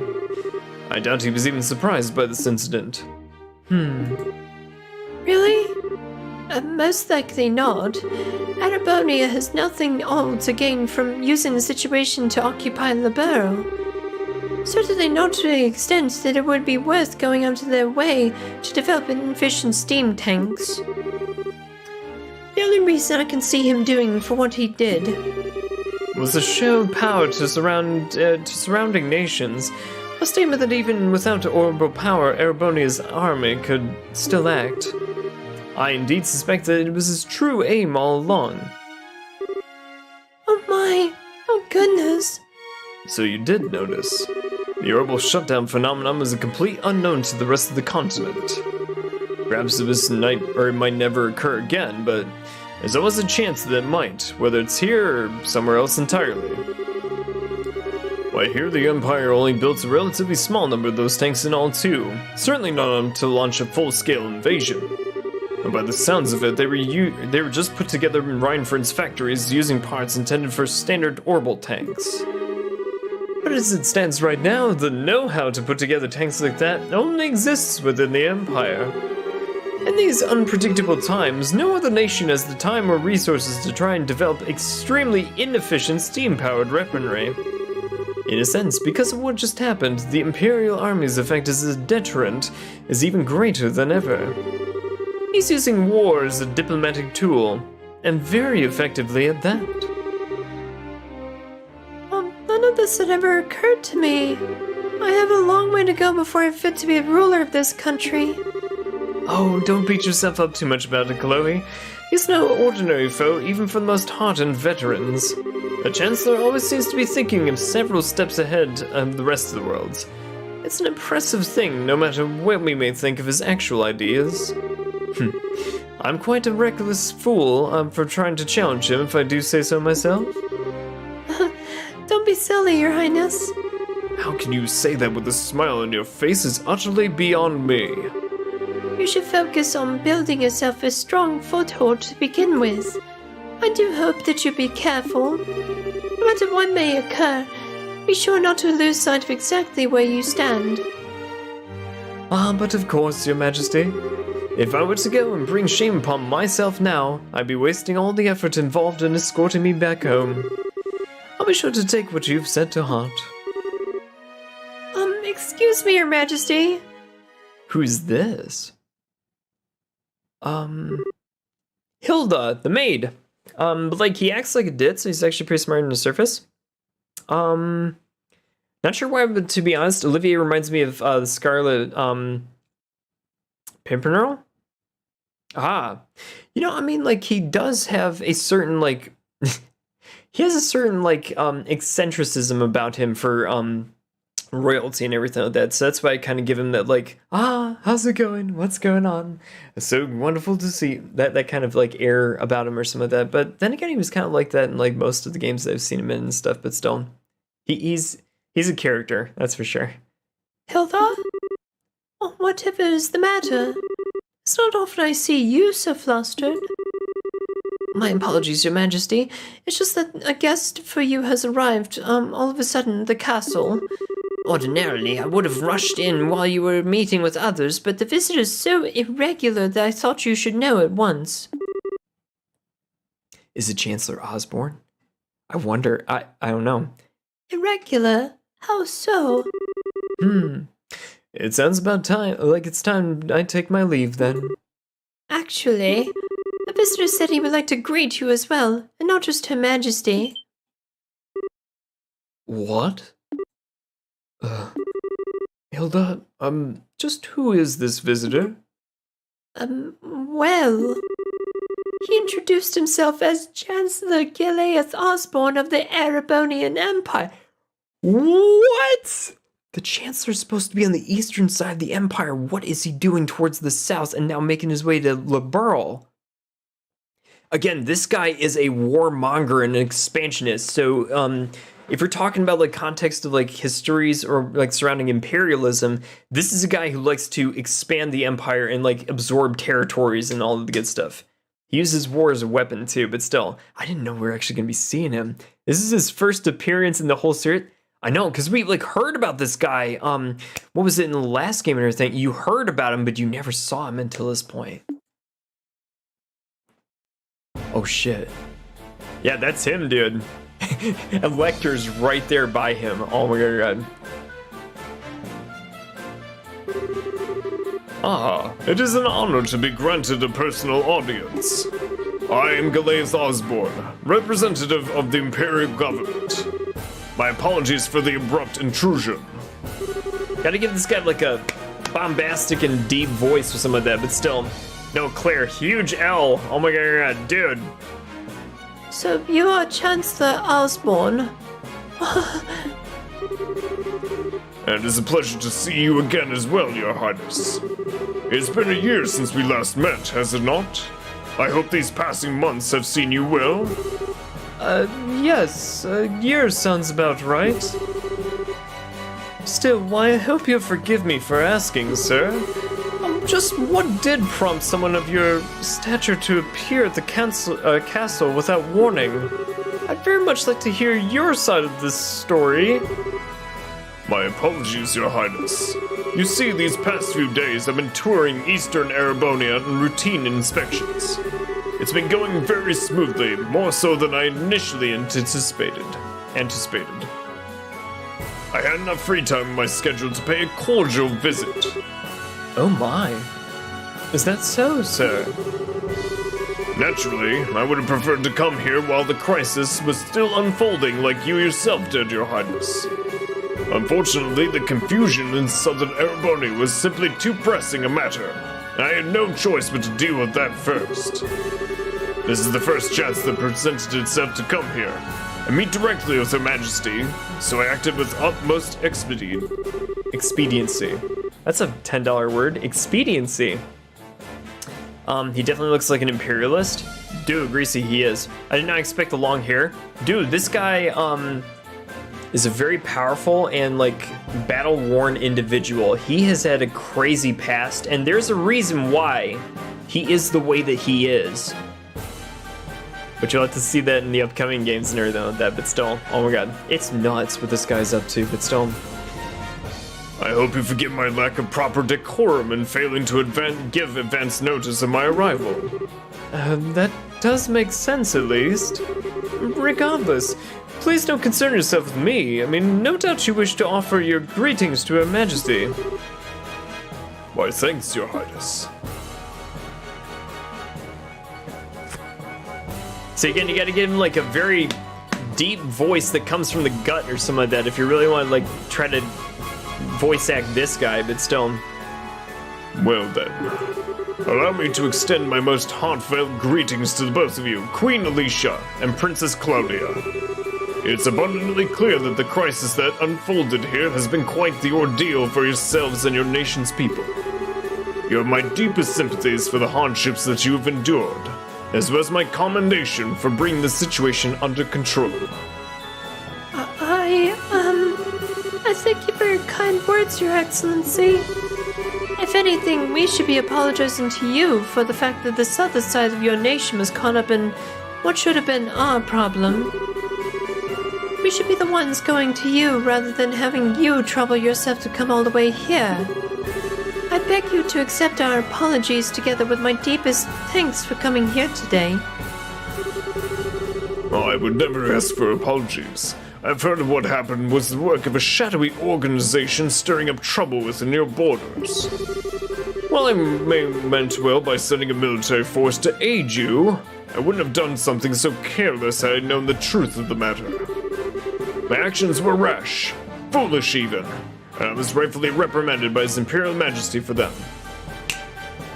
Historical context for you guys who don't know this. Is this guy the Emperor? No, he's not the Emperor. He's the Chancellor, which kind of acts as like a little bit of like above President. So he's not President. He doesn't have like executive level powers. He's like one step above President. But of course in an empire, the empire is ruled by its emperor and everything like that. But he's like the next one down, if that makes sense. So if anything, like he is super freaking powerful. But he does answer to His Imperial Majesty. He's like the head general president, right? Exactly the case. So if anything, like when you think of like our own president in like the United States, think of like him as having even more powers above that kind of level in like a government or some of that. I mean, emperor is like you have absolute power and whatever you say goes, but like the guy between president and absolute power, that's where this guy's at. So he calls a lot of the shots. And it's ridiculous like what he's done with the Empire and everything, but still. Oh my. Fortunately, His Highness the Prince was able to act with all due haste to put right my misstep before even greater harm was done. I owe you a debt of gratitude for that, Your Highness. And congratulations, besides, for your part in bringing an end to this crisis. Oh, I did nothing out of the ordinary, sir. I had a lot of help from Her Majesty, Her Highness, and Brigadier General Bright here too. Bright, you say? It's a pleasure to meet you, Your Excellency. I'm Cassius Bright, a Brigadier General in the Liberian Royal Army. A pleasure is all mine, I assure you. Your name is rather well known even in the Empire. As much as you're known here in the Burl, I would imagine. It is an honor to be able to meet and speak with you in person. It's certainly a surprise to be able to, though, coming here on a whim can't have been easy for a man as busy as yourself. It sounds as though I may have underestimated just how capable you truly are. Well, not at all. I was greatly impressed to see the Royal Army's effectiveness in dealing with the tumult here. Your forces have proven powerful yet flexible, capable of dealing with emergencies ably and decisively. I might go so far as to say it embodies an ideal that the Imperial Army, with its swollen ranks, could never hope to realize. Oh, you flatter us, Your Excellency. For your part, I hear that you are responsible for the establishment of the Imperial Army's famed intelligence division. Our army is in desperate need of a new one of its own, so I find myself quite envious. Haha! Well, it almost sounds as though the two of us each want what the other has. Well, so it does. May I ask, Your Excellency, what will you be doing now?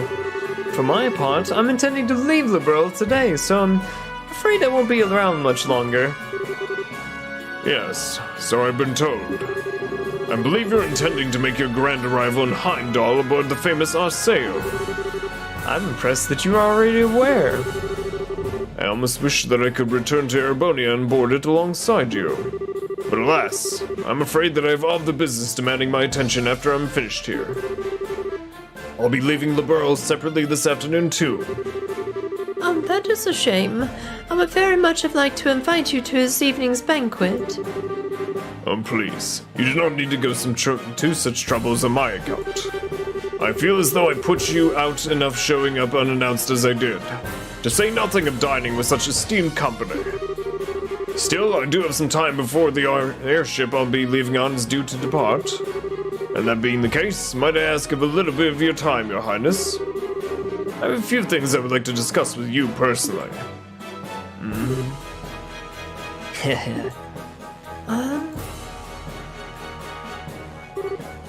Well, very well. I have some matters I would actually like to discuss personally with you as well. Well, what a fortuitous coincidence. Allow me to have a room arranged for the two of you to have your discussion then. Hilda, if you would. Certainly, Your Majesty. Oh my god, this guy. What is going on with these two? We are gonna actually see the conversation between the two of them. What are they gonna talk about? Because you know, these two are at odds with each other. But still, yeah, what is gonna be discussed here? You know shit's going down with Goliath Osborne is in the room, but still. It's obvious that Her Majesty is quite the tea fancier. If this blend is anything to go by, the fragrance, the temperature, the taste, it'd be hard-pressed to find any fault of it with any of it. I've always been more of a coffee man myself. Really? Goliath, me too. That's freaking awesome. We should go for a coffee sometime and talk about expansionism and imperialism. But I have no doubt that I'll be content with a cup of this in my desk each morning. Well, as much as I'd like to agree with you, I don't believe we're here to talk about the beverages, are we? So, shall we get right to the point? What did you want to discuss with me? What happened? Coffee Bros. Dude. Kid. So the Chancellor of the Empire decided to show up, and shit's going down right now for him, but still. Coffee love. Dude, let's freaking go, Goliath. I see your sojourn in the Burrow has proven most fruitful, young man. Pardon? When we last spoke, you struck me as a bright and flexible young man. And no doubt you still are. But now I see that I see you in a resilient inner strength girding those aspects. I'm sure His Majesty will be most delighted with your personal development. Meanwhile, I see you as the same fearless man that I've always known you to be. More so, even. That crushing aura about you seems to have only grown within time. It's as if you feed on the resentment of those who live in the territories that you annex. Haha. Such harsh words, Your Highness. Personally, I prefer the term political unification. Annex can carry such negative connotations, you know. Don't listen to him, dude. Seriously, when any of these political types like start like messing with your languages and stuff and start saying, "Oh no, it's not annexation, it's unification." No, dude. He's a conqueror. He knows exactly what he's doing. Since the end of the 100 Days War, our army hasn't committed a single act of aggression. All of our unifications have been entirely peaceful. Yeah, unite with me, or I'm gonna kill you. Very peaceful, Chancellor. Very peaceful. Next up on the annex list, Shinra and Midgard. Yeah, dude, seriously, if you annex Shinra and Midgard, like all of Midgard, dude, seriously, this man could do it too. Not even joking, but still. Oh, you're quite right about that. On the surface. Oh? What's amazing how similar the annexation process is every single time it happens. It starts with a small nation or independent state with an array of problems beyond repair. Those problems start to worsen, after which Jaegers and other dangerous elements enter, plunging public order into an all-time low. Desperate for a solution, the local government requests the help of the Imperial Army, and before they know it, they're part of the Empire. Well, it's not as though I can deny what you're saying. Each instance does share certain commonalities. Still, it's to be expected, an inevitable consequence of the age of unchecked growth and progress in which we live. The Imperial Army is simply acting in the Empire's best interests, helping to stabilize our neighbors for the good of the Empire. And it's understandable that they would. I do find myself rather curious why Intelligence Division members are going to such nations with such peculiar frequency. Well, before the problems I described worsen, no less. Well, I'm pressed as to where you came by such information, as curious as I am. But I will say this. At its most basic level, these actions are about risk management. It's because we've been acting to minimize such risks beforehand that the Imperial Army has been able to successfully quell each problem in turn. Well, the small price of earning the disdain of the people in those nations has an increased risk of terrorism in exchange. To tell you the truth, I'm rather astounded that you had the courage to come here to Liberl all on your own to begin with. After all, you made yourself the biggest target for terrorists in all of Erebonia. Your concern is touching, Your Highness. I would ask that you not trouble yourself with my safety. I employ some very skilled subordinates tasked primarily with eliminating the risk of terrorist attacks against me. Really now? Elector is one of those, I assume? A rather peculiar fellow, isn't he? But a very useful one all the same. Working out the scheduling for this trip and taking all the necessary precautions to ward off terrorist threats before were both of his doing. And thanks to his commendable efforts, I can depart for Crossbell free from worries as soon as I finish my business here. Crossbell? Are you surprised? I'll be participating in a top-secret discussion with a representative of the Crossbell government. Recently, a large amount of funding has been flowing into the country through Republican channels, putting our allies on the defensive. I'd always meant to visit at some point, and this seemed like it was the perfect opportunity. Are you out of your mind? Crossbell is full of enemies and different factions at each other's throats. I hear it's even a hotbed for terrorists and criminal organizations because of its position as a buffer state. Does that really sound like the place an Erebonian Chancellor should even be going on an unofficial visit? I'm surprised to hear you're advocating caution in the face of potential danger, Your Highness. After all, it was you who fled to an ancient city at great risk for your own safety and returned unharmed after surveying it. Compared to such rousing risk-taking, my visit to Crossbell will be child's play. Let's see, throw in the metaverse there as well. You think Osborne could beat the Septium Church? Rex, I bet you he probably could. He just hasn't, says sights in them just yet. Because isn't the, holy city of Arteria, very, very far from the Empire? I mean, he's kind of it's like you're conquering your neighbors one at a time and you're expanding the Empire and stuff. And he's concentrating on anybody who, borders the Empire, but it makes sense. Why would you conquer somebody who's over here and stuff versus just taking out your neighbors and expanding as you go or some of that? Because if you have to use your passport to these territories to get to these people, no, you got to get these people out of there first before you get to the holy city of Arteria. But still, we have to wait and see when we get to the Septian arc. Very true, dude. And where the hell is Kevin in all the other games and stuff from here on out? You never hear from him after this game and all the good stuff, but still. Risk management? Dude, kid, that's the thing about, expansionists and stuff. They'll call it risk management when they're taking countries into their fold and everything like that. Just bringing them into the overall, expansion of the Empire and everything. They'll say that it's to quell the dangers of a high-risk kind of country and stuff. We just made them a province, but okay. Meanwhile, we get to take their resources. Hey! As I'm sure you're aware, you're regarded as something of a hero back in Erebonia now. Ah, to see Hero make a grand return befitting of his newly minted legend, and aboard the famous Arsail no less.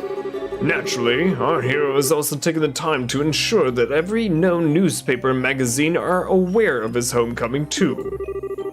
Ah, I have no doubts that your triumphant arrival will be every bit as glorious as you planned it out in your imaginations, Your Highness. Do be sure to capitalize on this chance as best as you can to build yourself a firm foothold. I expect great things from you, after all. See, those two are locked in a careful dance and stuff, just because Olivier is not, spoiler alert, is not the direct line into the throne, but he is a big influence on the very tippy top of imperial governance, so they're playing a very careful game with each other. Meanwhile, with Lecter,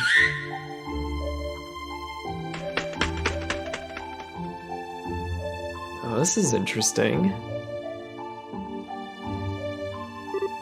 There was this thing Dan Carlin said about Rome always having this frontier to defend and expand.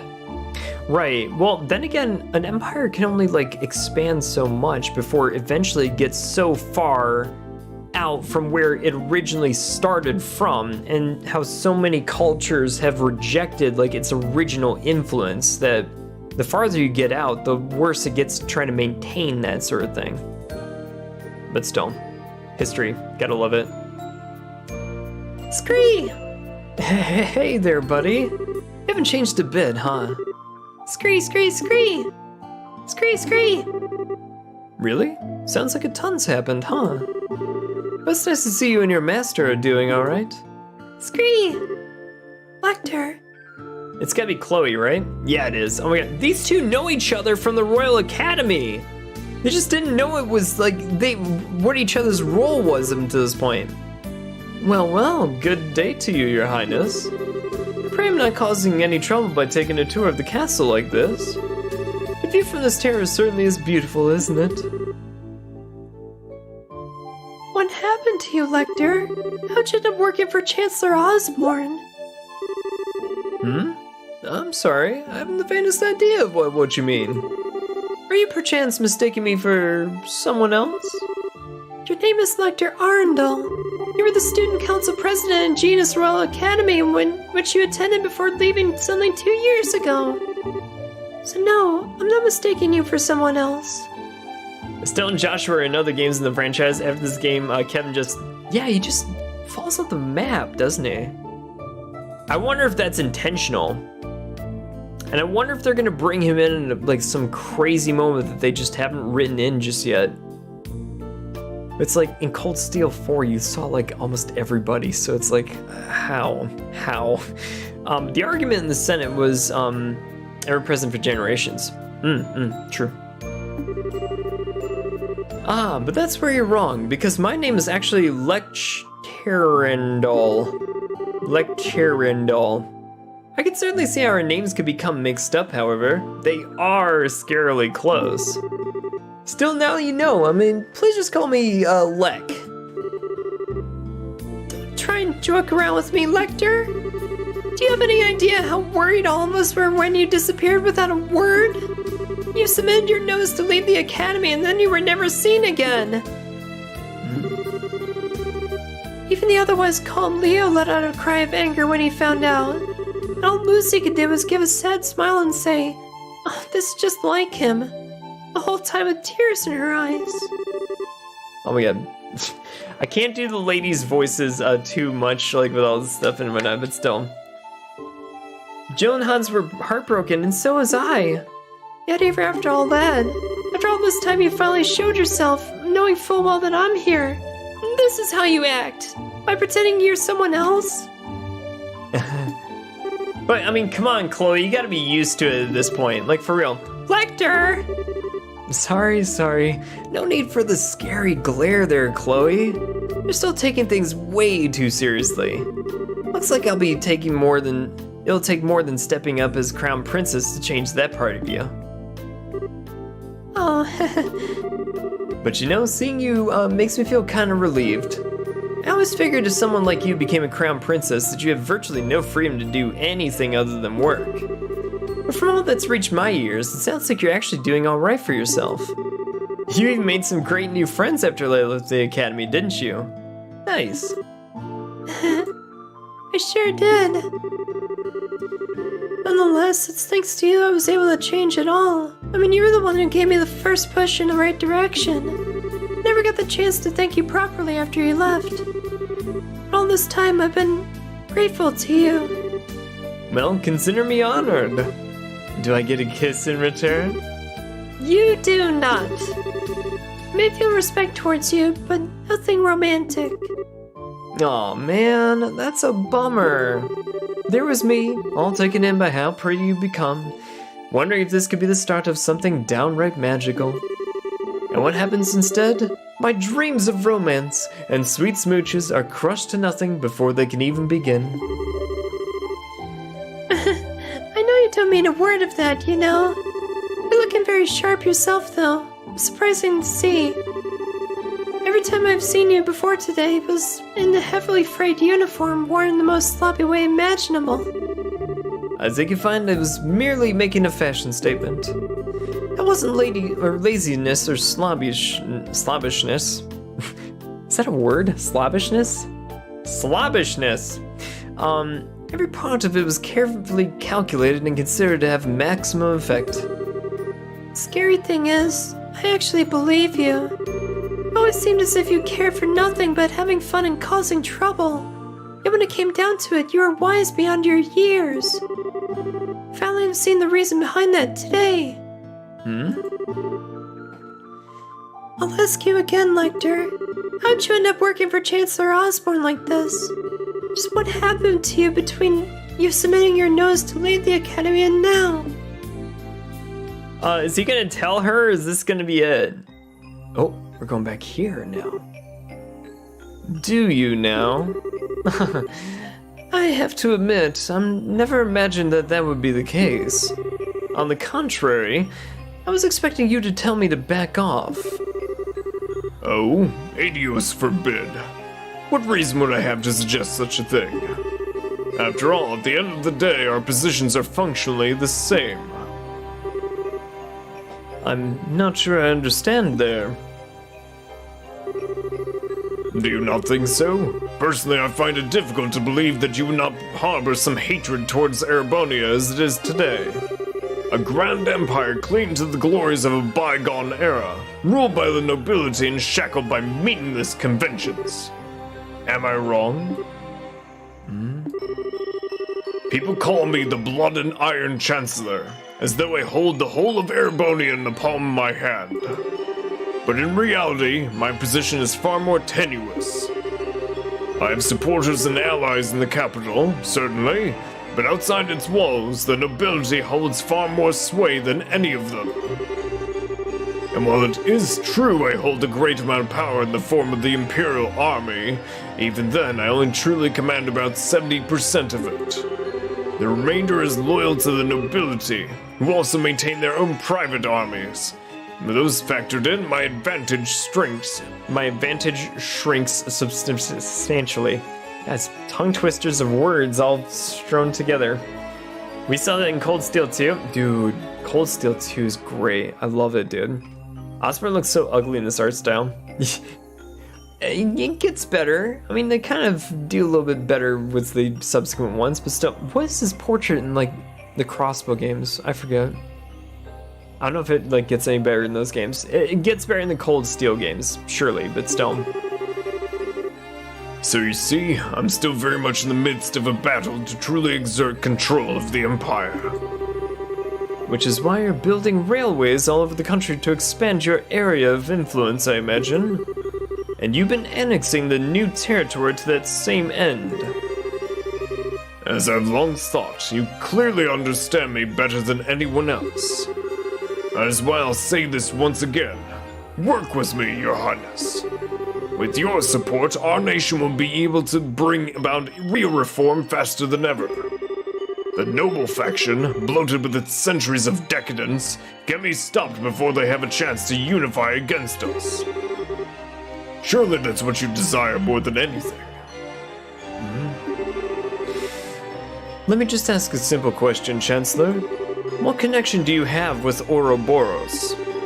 I'm afraid I'm not quite sure what you're asking.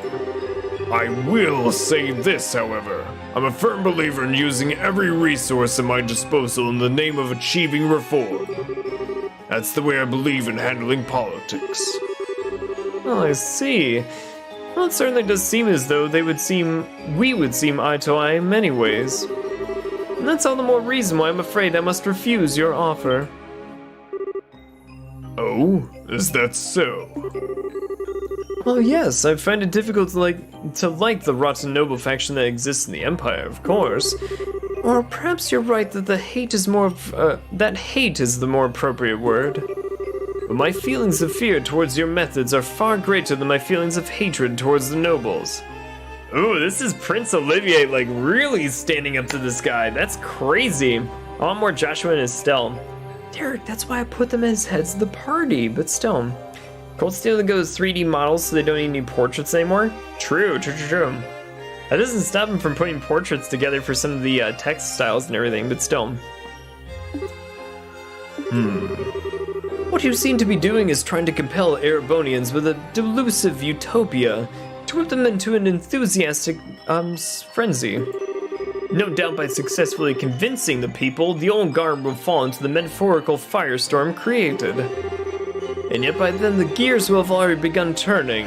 There will be no satisfying a roused populace with a thirst for revolution. The storm will just keep growing larger and more ravenous, engulfing anything and everything in its wake. You know this, don't you, Chancellor? But of course. After all, that's what I intend to happen. It's the first stage of my reforms. I'd be more than happy to share further details with you if you would decide to work with me, Your Highness. In the meantime, I wish you well in strengthening your foothold back in the Empire. Of course, that is your intention. If that's your intention, you'll find it a necessity to work with those nobles you so despise. You truly do see through everything, don't you? They do have character portraits for things like menu and stuff. I think, well, not for the menus, but for like the text stuff that goes on with a lot of this conversations they do. But still. Well, that sounds like the noon bell. The airship should be arriving shortly. Which means it's time for me to take my leave, I'm afraid. I look forward to seeing you again in the capital in 2 weeks' time. Wait. Dude, Osborne doesn't even bow to him. Oh my god, what a freaking slap in the face for Imperial royalty, but like, damn, dude. That's what you get for refusing his offer, Olivier, but still. I admire your courage, my man. I take it the discussion is over, then. Well, what's wrong? You look awfully tired. Oh, it's nothing. I'm just feeling odd anew. And what a monster I decided to pick a fight with. Odd anew? Odd anew? I never heard that before. It's funny, like some of these conversations read more like a book than actual like conversation, but still. Is this in the notebook where character information is kept? I don't think so, but still, might have to look it up later. Oopsie, I think it's about time for the airship to arrive. I'm gonna have to stop you there and get going. What? See ya, Zig. Next time I see you, I'll bring some Erebonian salami as a souvenir, okay? Scree! Wait! Are you planning to just disappear without telling me anything a second time? Oh, got an important question for you. Did you fall in love with someone while I was away? Hit the nail on the head, didn't I, huh? Aw, that's so cute. It's your first love, right? How's that feel? Heart all aflutter 1 minute, and the world the next? Don't you dare start teasing me. But you're right, no, I did. He rejected me in this very spot not that long ago. Wait, you're joking, right? Now there's a coincidence I didn't see coming. I'm not so sure about that. Feels like you know everything sometimes. Well, I'm not some kind of all-knowing, all-seeing divinity. That's what makes this world so interesting to me. Oh well. Head pats for the princess. Does she like Joshua? I can't think of anything else. Yes, Daiko. So Claudia likes Joshua for sure, but Joshua rejected her because Joshua loves Estelle, so... I mean, her and Estelle, Claudia and Estelle are, like, cool. They're cool, but, like, yeah. It was a whole thing. I'm happy for you, Chloe. Knowing the pain of lost loves is what makes a girl blossom, in my humble opinion.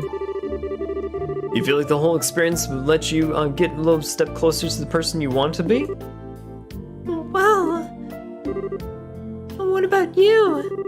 Do you feel you're getting closer to becoming the person that you want to be? By being at the Chancellor's side? Kinda hard to do that when I don't have a person I want to be to begin with. I'm just sticking with him because it feels like it would be fun. That's all. I've been doing it since before I joined the academy, in fact. You have? That prince is proving surprisingly capable, but he still isn't a match for the Chancellor. Tell him to watch his back, alright? So he doesn't get swallowed up by that monster after he gets tired of dancing.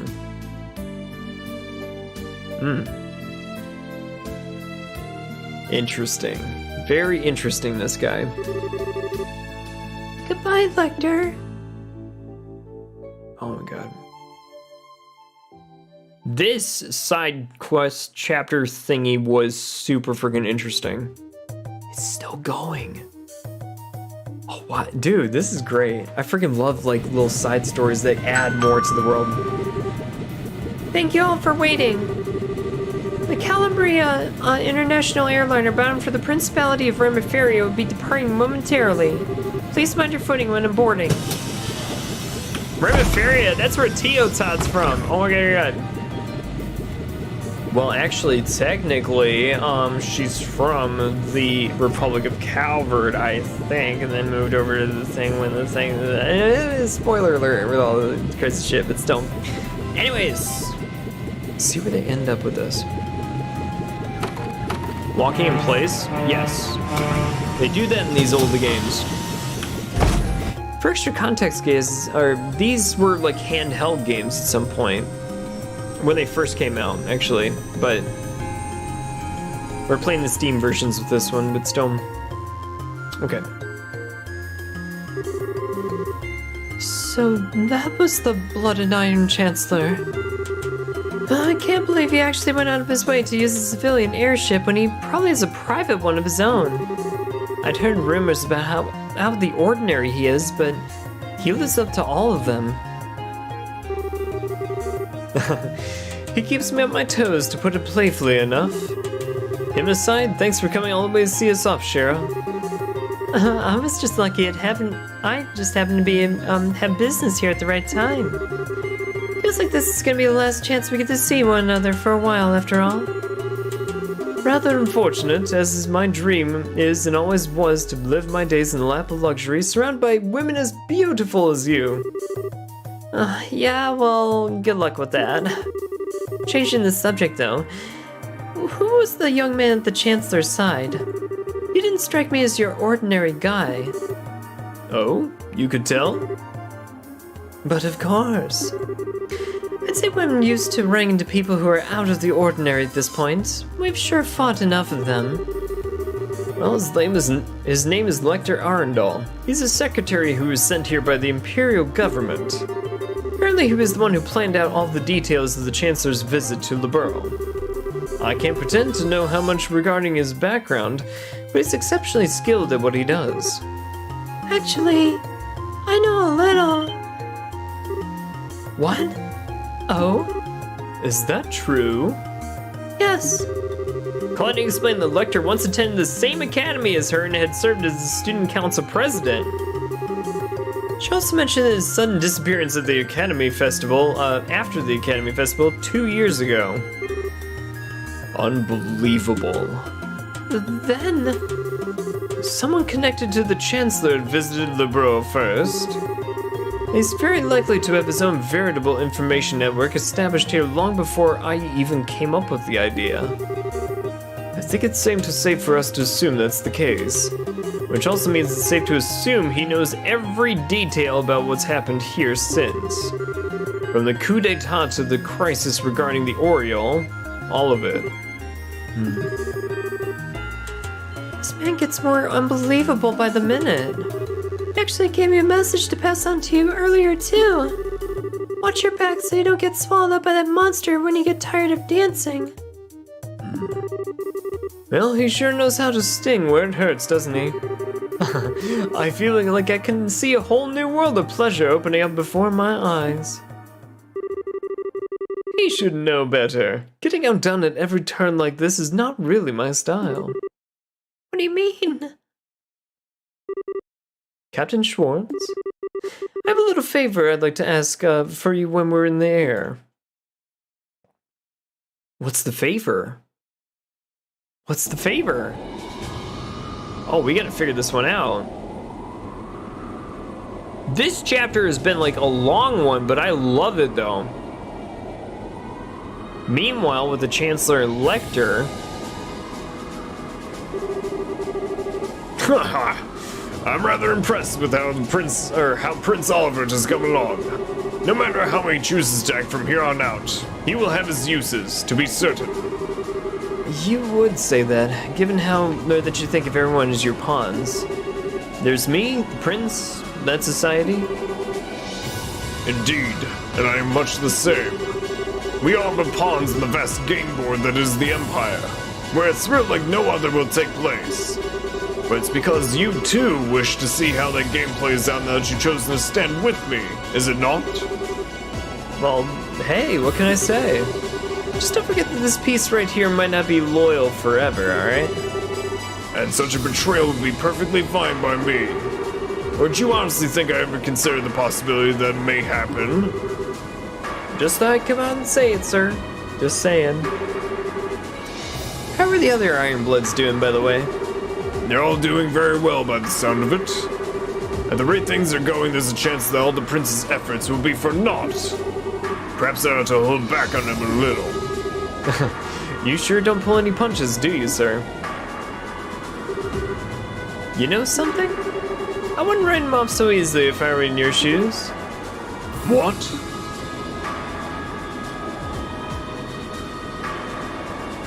Oh, here we go. Here we go.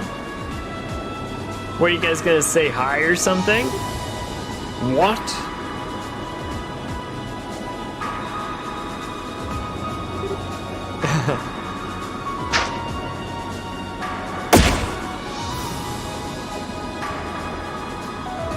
There you go, Olivier. Always a man of style, huh? These look like... rose petals? If you look out the window on your right-hand side of the airship, you'll be able to see the famous high-speed cruiser, the Arsail. We've been informed that it's on its way to the Imperial capital of Prince Oliver to the Erebonian Empire on board. He's also given us a message to relay to all the passengers on board today. I give thanks to Adios for the good fortune to be able to meet with you today. May your journey be filled with beautiful roses and her blessing. And of course, may your journey to your homes be a safe and pleasant one. That marks the end of his message.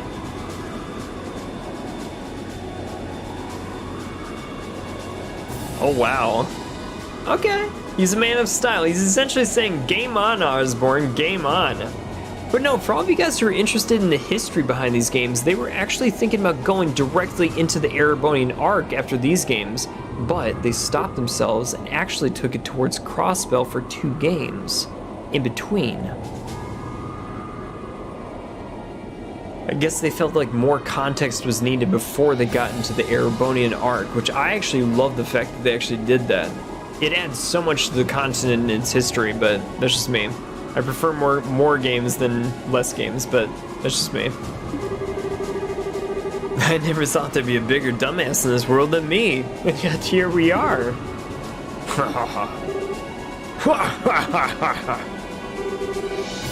Very well, debaucherous prince.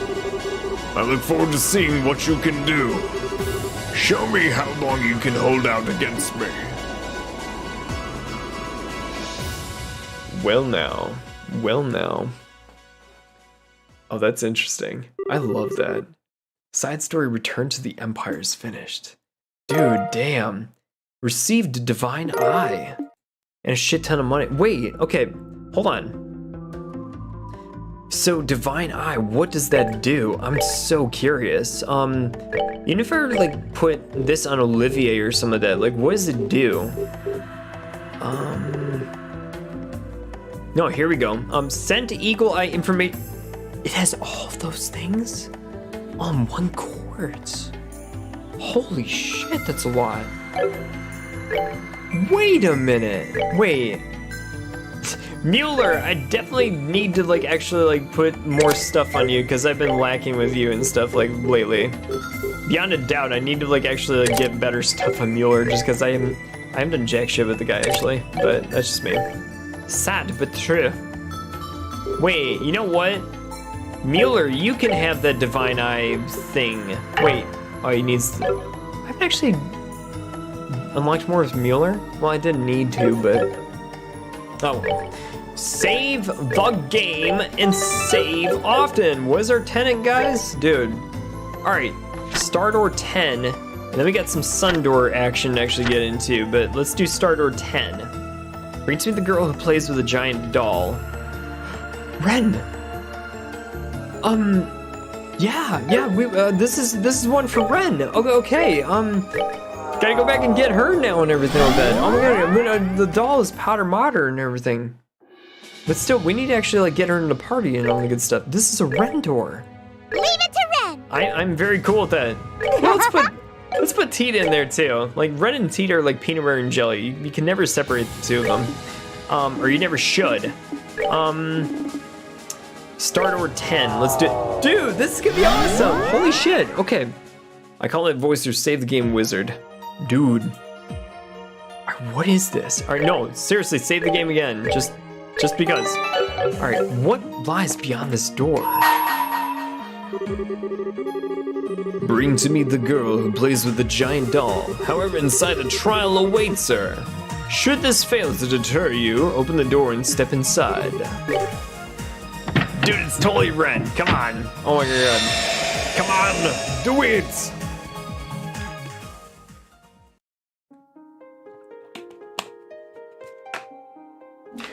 No, I need to see more context about the Society of Ouroboros, of which she's a part of it.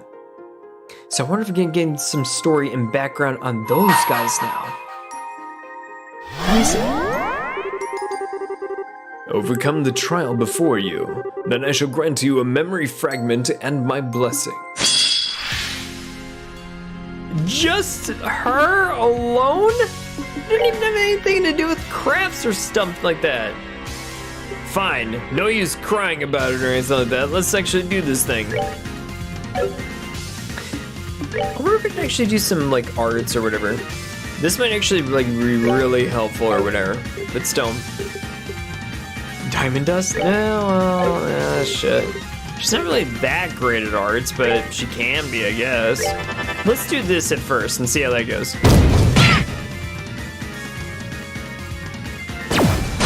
That was totally the wrong move. Good luck. I mean, like, we got pretty good equipment on her, so she should be able to, like, actually withstand a lot of attacks. The one that you really should worry about is the big guy. That's the one thing that's going to be causing a problem with these guys and stuff, but I just hope he was inside enough of the circle, which it looks like he is. I don't think this battle is going to be that much of a problem. I mean, when it really comes down to it, I think she should be okay. And now she's also got this, like, 50 CP bits, so she's going to get her S-break, like, very soon with it, but still.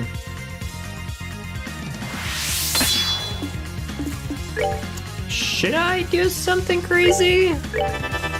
Let's just do this one. So after this game, what's next? Trails from Zero is gonna be next, and after that is gonna be Persona 3 Portable. Just because I would love to play that game, actually. And no, it just came out on all the different platforms and everything, so we gotta make a point of playing this game. but still. Yes, Trials from Zero is gonna be the next one on the list for this one to do. So, damn, dude. Okay, all right, that's fine. Hold that thought. Hold that thought. Wait for it. All right, let's do this instead. All right, I'm gonna throw this in the mix. Why not? Ready or not, here I come! Play it, wizard. Do it.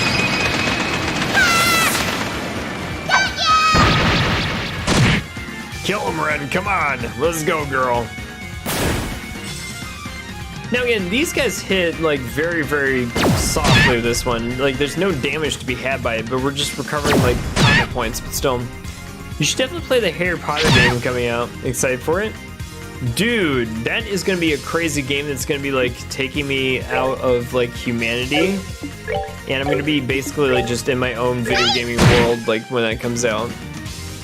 I'm on to bed from work tomorrow morning. See you later, Doug. Catch everyone next stream. Dude, Ty, thanks so much for coming out and all of the good stuff. Make sure you have a wonderful Friday coming over here tomorrow and everything. We'll see you soon. Some back, so I hope I didn't miss Star Wars 15. No, we are in Star Wars 10 right now, which is going pretty well. We just gotta see what Ren gets up to, but still. Yo, Tori, what's going on? You're back. I'm back, yes. Thanks, man, appreciate it. Absolutely. Never gotten into Harry Potter? Really, kid? Dude, that's like a cultural phenomenon or some of that for a lot of us in the modern era. But I can understand that too. I mean, some people never ever got into it, but I did, and like, holy crap, dude. I'm very much excited for the game just because it looks absolutely amazing, and like for all the people who are big like fans of the show and like the books and everything, not the show, the movies. Yeah, it's a long time coming for that one, but still.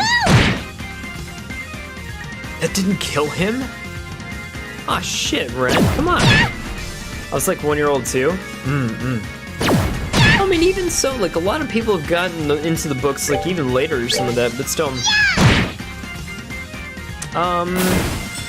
Yeah, we'll have to see exactly how the game goes. I think they actually are going to be doing a pretty good job with it and stuff, but still. It looks fantastic, but still. Too old? I was like, when you're too old. When you're too old for Harry Potter? Well, I don't know if you're ever too old for Harry Potter or some of that. Wait, what do you mean by that? I was already in junior high? Dude, I was in like 3rd grade when I started reading the books, but still. I wouldn't say you're too old. My mom got into those ones and everything like that too, and so did a couple aunts and uncles and stuff. And I know a lot of people's grandparents used to get in the books too, so if anything, like, no, seriously, dude. That's a book for all ages, trust me. Those books, I mean. My friend my age read it because it was his little brother's. Enemy terminated! Ren, you terminated the enemy? We'll call her the Terminator. Back then, it was just the one book. That's true. The books have grown up a whole lot ever since they started and everything like that. But still, it's a testament to becoming a better writer as she went with J.K. Rowling and everything. But still, first book is kind of simple. Yeah, because it was a children's book. Like when it really comes down to it and stuff, it was written for grade schoolers and those middle schoolers. Some of that. There used to be a Percy Jackson game too. If there's demand for it, there will be product for sure. I never got into Harry Potter either. My parents are religious and would let me read it. Well, if you find yourself like reading it one day or some of that, you will definitely enjoy yourself for sure. I think there was a process to it from kids to YA. Right, I mean, but then again, like as her writing progressed and everything, you could tell that she got better at writing like the further and further she got into like the other books. Because yeah, it was like, I mean, you wanted kids to understand it like for the first 2 books, but once you get to the 3rd and definitely the 4th book, it was young adult novels and stuff like that. As far as marketing and writing, but it was genius too, because again, like when you really consider it, it's like these kids who are reading the books actually grew up with the books, and so did the writing too. So as the like concepts kept getting a little bit more and more complex, you kind of grew up with those books, if that makes sense. But still, writing gets much stronger. No, it did. It really did, especially with all the different like side plots and stuff she had. It was brilliant, actually. You've overcome the trial, and thus I shall grant you a memory fragment and my blessing. I love Percy Jackson. Never got an opportunity to read the books, but I did watch the movies and love them. Dude, you'd love the books. Trust me on that one. Oh. Loading complete. Potter Mater. Now again, this is her giant like archaism that she controls. Giant ass robot that she like lets loose on everybody. Gorgeous class tactical archaism development plan, author 13 Factories. Codename Potter Mater. Plan overview. We intend to develop a cutting-edge archaism that inherits the DNA of the rest of the Gordy's series while containing a more advanced control system. It will retain the same tactical effectiveness that was the primary development goal in previous models, while allowing it to be more flexible and precise strategic uses as well. Effective radius. The archaism is intended to be accessible across the whole continent. Powerful maintenance sub-engines will allow it to operate for several years without resupplying. Autonomous combat ability. The use of the Mars Integrated Orbital Arithmetic Logic Unit will allow for advanced autonomous combat and effective identifying of targets. In addition, the archaism's control system will make use of the operator's nervous system for allowing for reflexive and instinctive movements in combat. The operator will communicate with the archaism without being in physical contact with it. This will require a compatible candidate to be found and chosen. Dimensions. These are crazy complex blueprints with a height and weight. Overall height, 15.5 arch. Unit weight, 55 torum, 68 torum when fully armed. The archaism's primary weapon will be its orbital energy cannons, but it may have other kinds of orbital weaponry, even several gunpowder powered weapons as backup. Wow, that's a fun translation.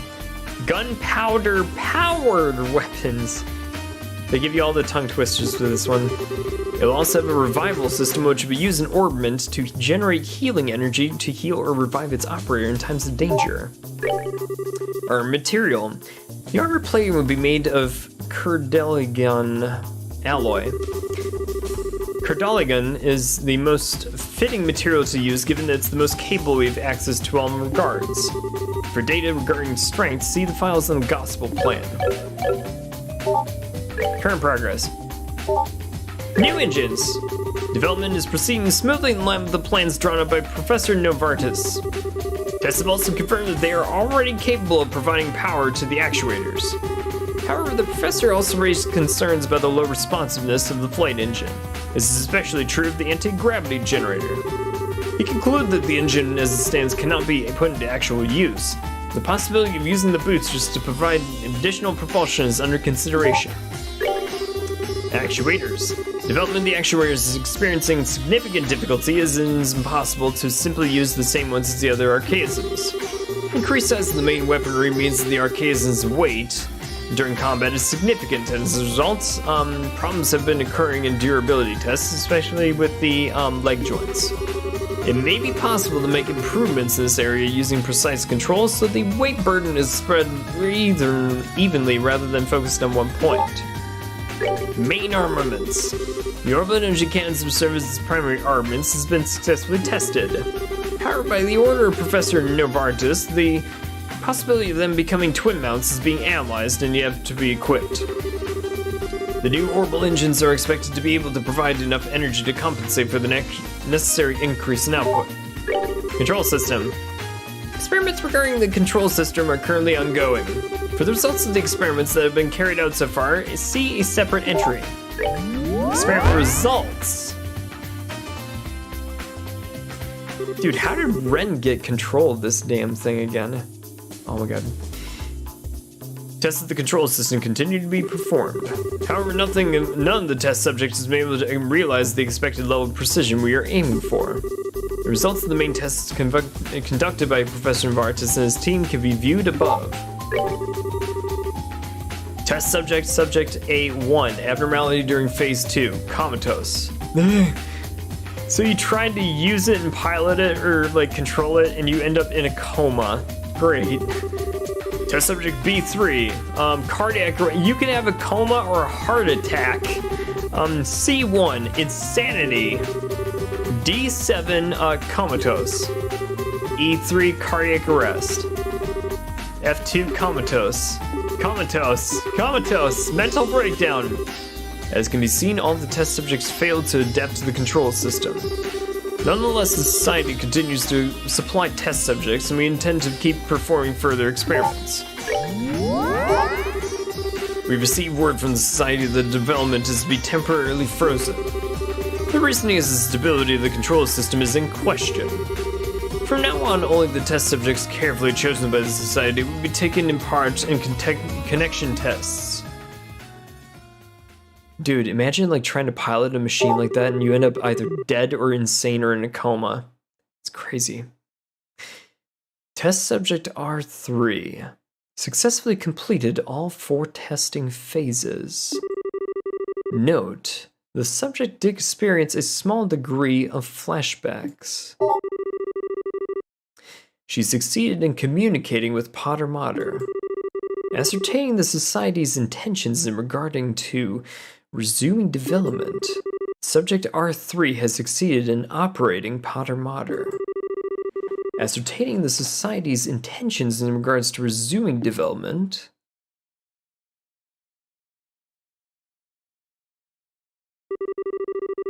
Oh shit. 10,000 mirror with this bad boy. Oh my god. Okay. Potter Mater? No, Potter Mater. Potter Mater. Potter Mater. It's gotta like have an emphasis on the ters or ahs. Maybe this test wasn't such a good idea. Dude, Daiko, dude, seriously. How could you sign your... Well, I'm sure those subjects did not know... What? What's going on now? This isn't normal. Welcome back, everyone.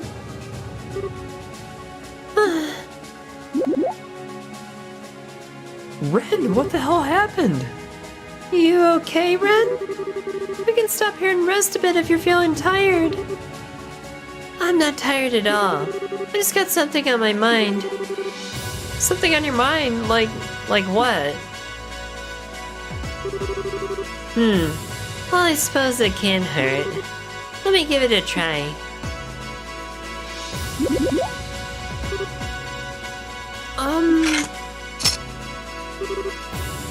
Potter Mater! Are they watching TV? Oh my god. I'm streaming my phone, so I apologize to go silent for what? Dude, Demi Joker, no worries whatsoever. Dude, she called Potter Mater in this world. I knew you'd come. Potter Mater, switch to standby mode. Right, that's that.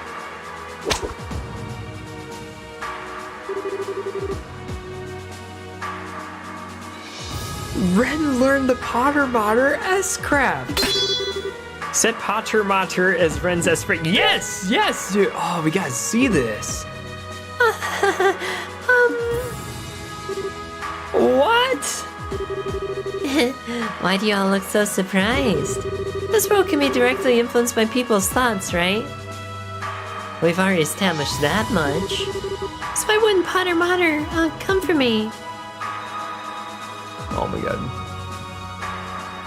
That is crazy. Oh my god, that is ridiculous. Alright, so all the star doors are here. Wait, what? Bonus, did we do the thing? That's concerning. I'm concerned. Alright, we need to get Zin in the party. Where's Zin at? There he is. Dude, my man, where are you? Let's do this thing. Do we? Yes, we do. We do have a tech for it. What about moving? Do you have any sort of moving? No? Okay. What about defense? Wait, shit. That's defense 3. I don't really care all that much. Synthesized quartz. Let's get Zen up over here or some of that. Let's just do this really quick. Wait a minute. Hold on. Do that one too. I don't really care. Just do them all. At this point, just do them all. So why not? You get a topaz gem just cause yay reasons. That'll be fine. Save the game and shave often. Give me that stuff one more time. Sun doors, go to the third one. We have some fight sequences that we gotta get through, and I believe we should be powerful enough to do this thing. The path has already been opened. Open the door and step inside. Prove your right to challenge the ordeals inside. Yes, do it.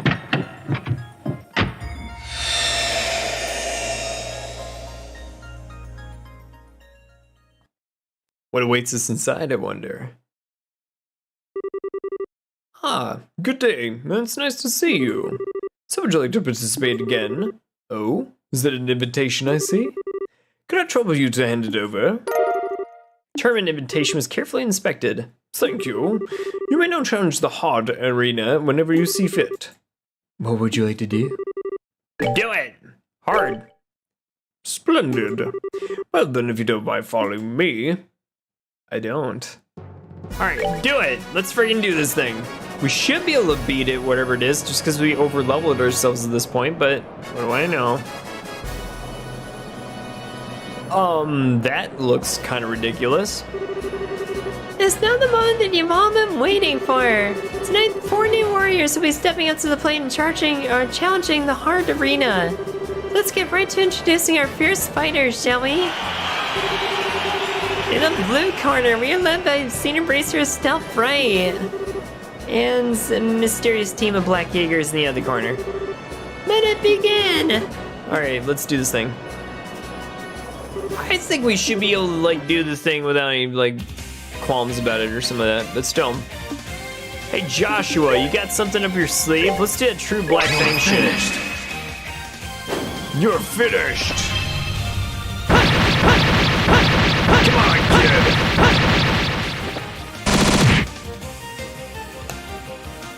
Okay, that did not do as much damage as I thought it was gonna do.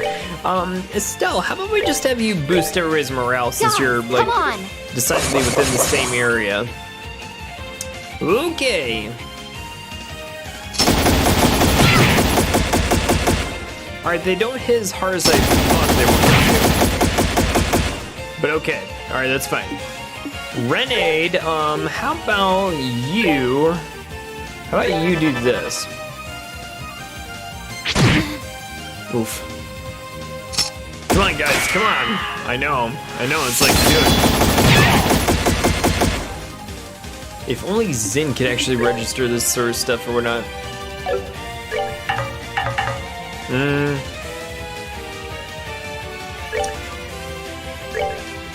I wonder where the best move to make would be. Wait, chain on... You can actually do this? All right. Leave it to him! Got it!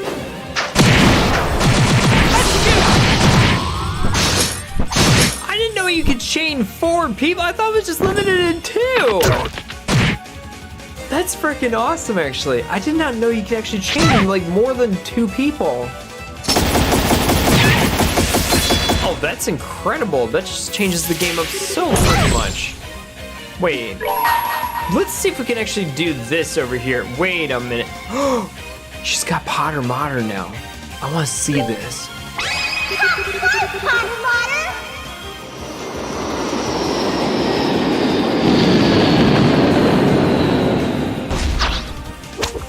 Okay, crush him!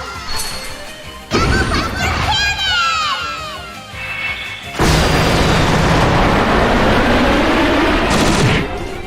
Now that is freaking awesome. Oh my god. Trust Ren to just destroy all of her opponents and everything. Oh my... They have that shit? Dude, I'd like to point out that Ren did a lot more damage, like double the damage of what Joshua caused. Now granted, Ren's strength stat has been boosted, but at the same time, like, That hits harder than freaking Joshua's S-Craft does, which is crazy to me, but still. And they don't call this hard mode for nothing. These guys are gonna revive and heal themselves, so here we go, dude. If you want to battle, here you go, dude. Have Death's Blade and shit? Alright, we're gonna have to really like come up with a strategy. Let's get Estelle out of there first. Joshua can do his S-Craft again just because he's got that stuff all over the place with it, but still. What if I were to do... It's like, should I do it or should I not? Well, not right now, but like...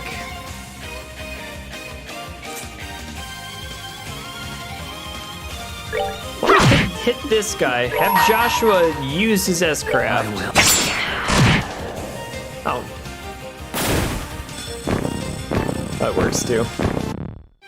That's that then. Let's I know I move just out. said that Ren caused a lot more damage than Joshua did, but that was also because her strength is boosted. He's very comparable to Ren, actually. I spoke too soon about that one, actually, but still. Okay. I'm cool with this.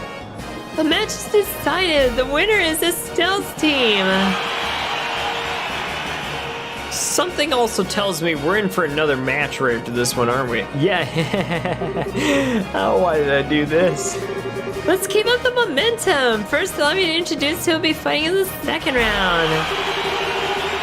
We have Estelle, and standing in the other corner is 13 Factories Team Rheingold. Those are crazy ass machines. Okay. Oh, we are all healed up. Okay. I was worried about that. I forgot the rules and everything, but you're all healed up if you actually get to that point. Okay. Joshua. Dude, do that death scream shit. Alright, we're gonna have Estelle do a couple of things. One, boost everybody's morale. Guys, come on. Let's throw Zin in here to actually get something crazy going with all of this, but can we hit all of them? I don't think we can, but let's do this.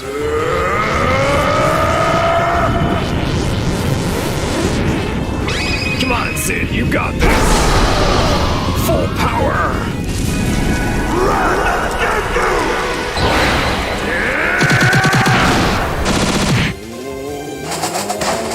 That did not do as much damage as I was hoping it would. She says, okay. Not good, not good. Analyzing combat data, huh? Please don't kill Estelle. She didn't do anything to you. Something also tells me that we probably would also need Kevin or Reese for this fight. Or that those two would actually specifically be like really good for these fights. Ren, how about we actually have you attack as many of them as you can to get some of your combat points back. Joshua just gets combat points for existing, so I mean, I'll take it. He's got that super gladiator belt in him, which is like a godsend for it, but still, that's not a fair fight. I know, it's like crazy, isn't it? Oh my god, you're good. Analyzing combat data. You, young man, let's just have you hit this one. Okay. You do the thing one more time. Okay. I'm still cool with that. I'm still very cool with that. Let's have Estelle take one of them out. How about this one?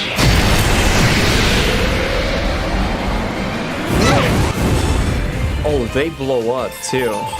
Oh no. Okay, so you gotta watch your ass with this. Yeah, you gotta watch your ass with this because they blow up and hurt you on that part. So don't get surrounded. If you get surrounded, you're toast. Oh, jeez. Alright, come on, Ren. Hit him for some good damage.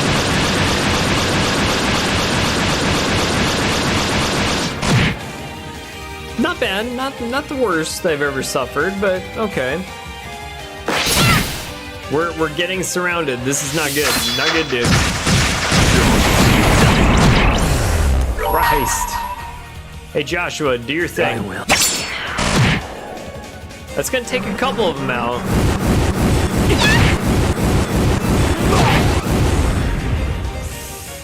Okay. Still not the worst, but I think we're actually okay. You need Megadolion? If only that would actually work. It might, you never know. Basically, never say never. Estelle, let's have you...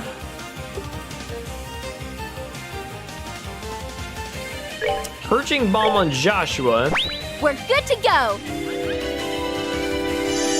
Not bad. I mean, he's got to get a lot more HP from this one, where that came from, but still.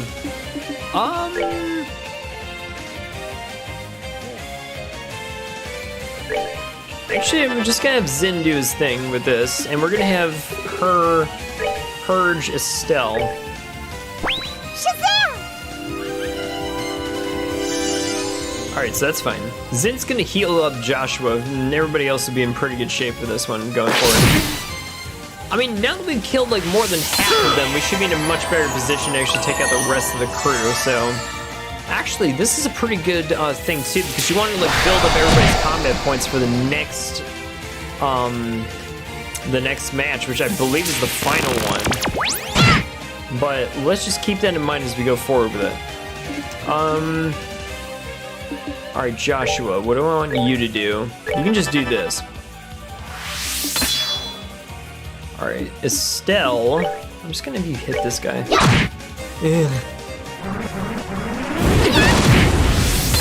Wow, that took us down a whole lot. That's still cool. I mean, we got him now, so we're out of range for them to explode. That's that then. Let's move out. Because it will say that, like, once you get to the next match, True Wrath of Genbu. You didn't know that before? Oh my god. That was the Wrath of Genbu, but it wasn't the True Wrath of Genbu. Because you get healed up with all of your HP and EP back, but not your combat points. So this is the final round. So it's gonna be us versus these fish creatures? Team Baby Dragon. We're facing off against crazy archaisms. What's Baby Dragon good? Don't underestimate your opponent, ever. I hope Joshua and Estelle kiss again soon. Me too, dude. Seriously, they should. That has been a long time coming again. They should. Something also tells me that these things are crazy notorious for like status effects. But let's have Potter Modder just come to the fray. Dude, this is crazy shit.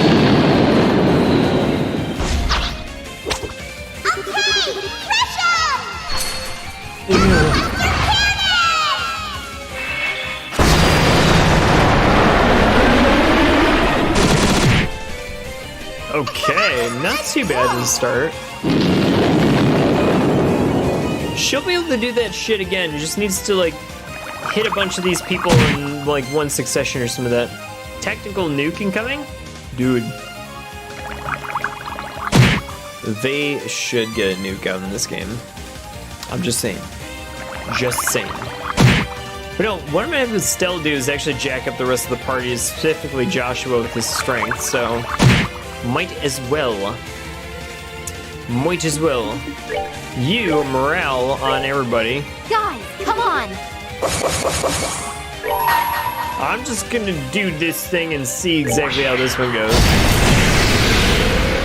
There you go. I will.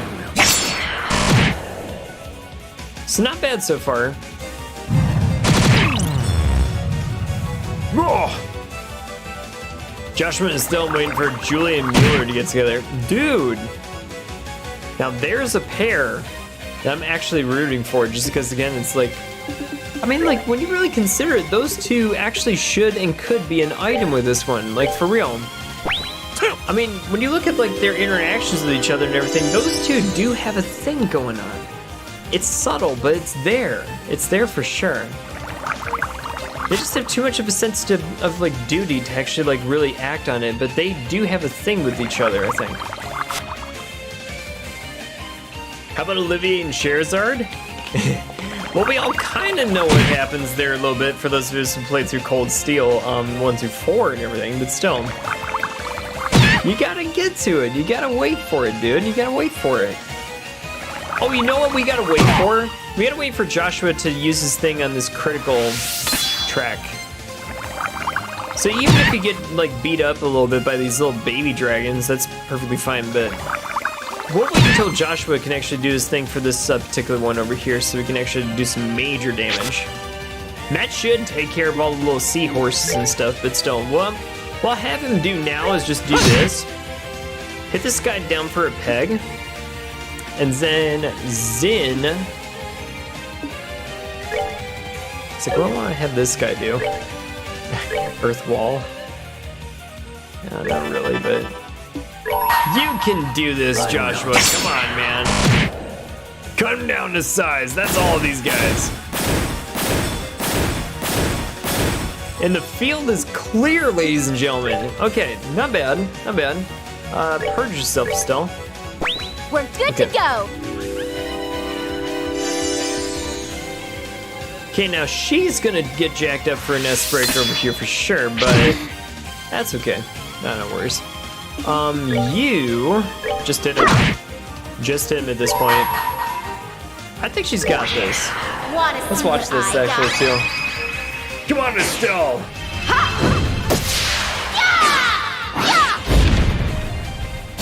Too slow. Come for Wheel of Time.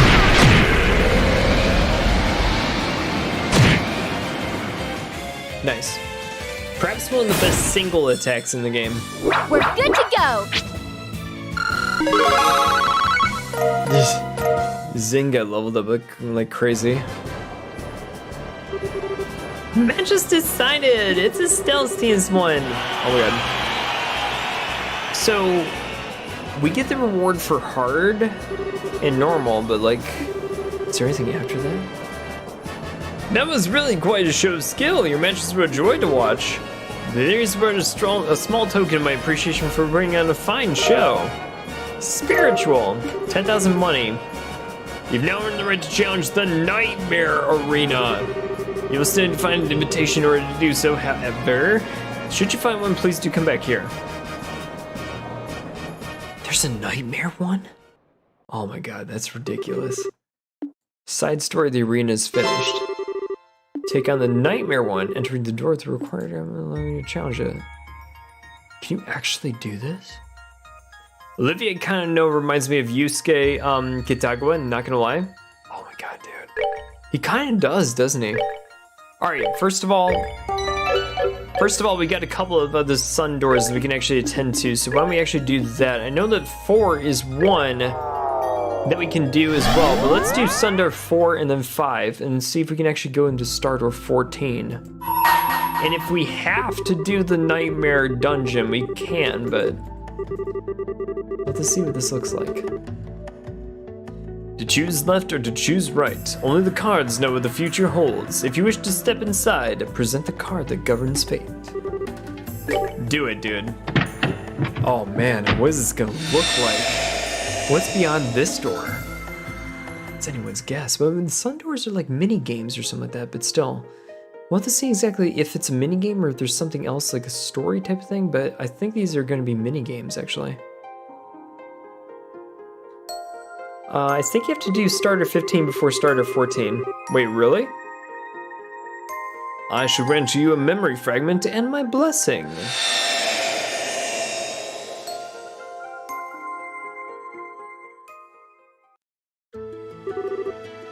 The Calvard Republic. There's a city in this country, a place where migrants from the east have recreated their homeland down to the bright lacquered tiles. Nicknamed the Eastern Quarter, it was home to people of all kinds of different places. On the northern outskirts of that town was a little rundown bar. Doubtless it had been presentable once, but now the plaster was crumbling, and what doors had barely left fit their pitted frames. Of course, such a seedy place attracted the clientele to match. Inside were two gamblers of exceptional skill. It was only mere months ago that they'd turned the underworld on its head in a match of the century. The first was Gambler Jack. Here's the story of Gambler Jack, guys. So for a lot of you guys who've actually collected those books in the Cold Steel series, this is probably the first ever foray that we get into hearing about Jack's story. Have anybody actually read the books that were in the game? It's very fascinating. The blue-eyed gambler known by the moniker Victory Jack, who was finally able to put his past behind him. And the second was Hal, a petite gambler who remained doggedly by his side despite his best attempts to shake her. Today was yet another ordinary day at that bar. However, the shriek of the door opening announced the arrival of someone who was anything but. Oh, here we go. What a setting, ladies and gentlemen. Huh? Who the hell are you? It's gotta be that either really dumb or really brave. That's saying something with this joint. I'm putting my money on the former. How about you, man? Hey, get away from him, you guys! Oh, I'm sorry about them. I'm sure that wasn't the welcome that you were expecting when you stepped in here. They're not bad people, really, I swear. Although, you could certainly be forgiven for thinking so looking at them. For thinking so looking at them. Translations. Are you a customer, perchance? Here, let me show you to a table. You're still quite the unusual one, if you don't mind me saying so. How many people would willingly come into a rundown bar like this, especially not in the middle of the day? I'm not saying it was a bad idea to come here, of course. Sure, it's in desperate need of renovations and the regulars are a rowdy bunch. There's just something, I don't know, warm about this place, like I'm home. Food's a lot better than you think, too. Oh, just watch your feet. I'm pretty sure the floor panel there is gonna snap any day now. Well, here's your seat.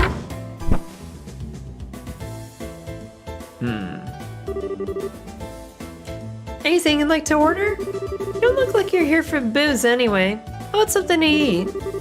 First, I'd recommend the Tom Yum Goong. It's the most popular thing on our menu for good reason. It makes it spicy just when the right amount of sourness is perfect. I can see your mouth watering already. That's a definite yes. How about something to drink? Or just water? I'm sorry, what was that? You're looking for Jack? He's usually sleeping in the back at this time of day. Wait, did you come here to challenge him to a game or something? Sorry, I didn't even think to ask if that was really what you're here for. Alright, I'll go talk with him. If he's in a good mood, he might be willing. Don't get your hopes up, though. Wait here for a minute, okay? I looked it up to unlock starter 14 and to complete all moon doors, all other star doors, and the first level of every sun door, including star door 15. Oh, interesting. So after sun door 4, we just have sun door 5. We can maybe test out the star door 14 theory. And if it doesn't connect, we can always go to star door 15 and then try to backtrack. But yeah, we'll have to do that then. You guys eat cauliflower rice? I mean, real rice is way better. I haven't had cauliflower rice yet myself and everything, but it sounds really good. I never had Cali rice. Hey, you hear that? A guy over there wants to take Jack on. Yeah, I heard. If he takes him up on it, this could get really interesting. I wouldn't be so sure about that. It ain't often Jack actually gets serious, and I don't know if that guy's got what it takes to bring it out of him.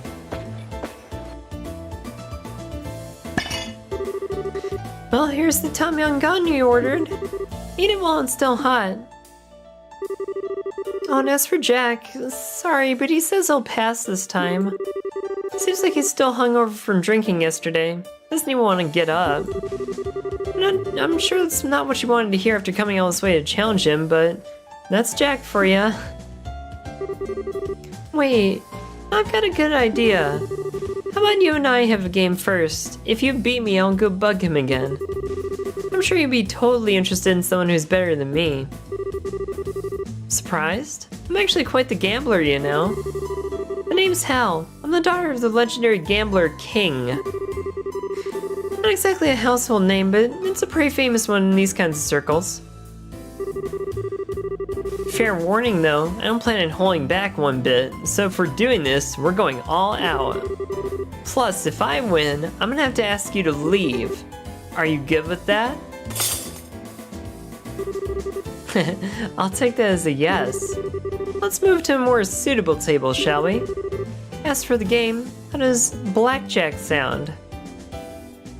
You're right. Sorry if this sounds rude, but do you regret playing Cold Steel first before Sky? Or if anything, it makes this experience better?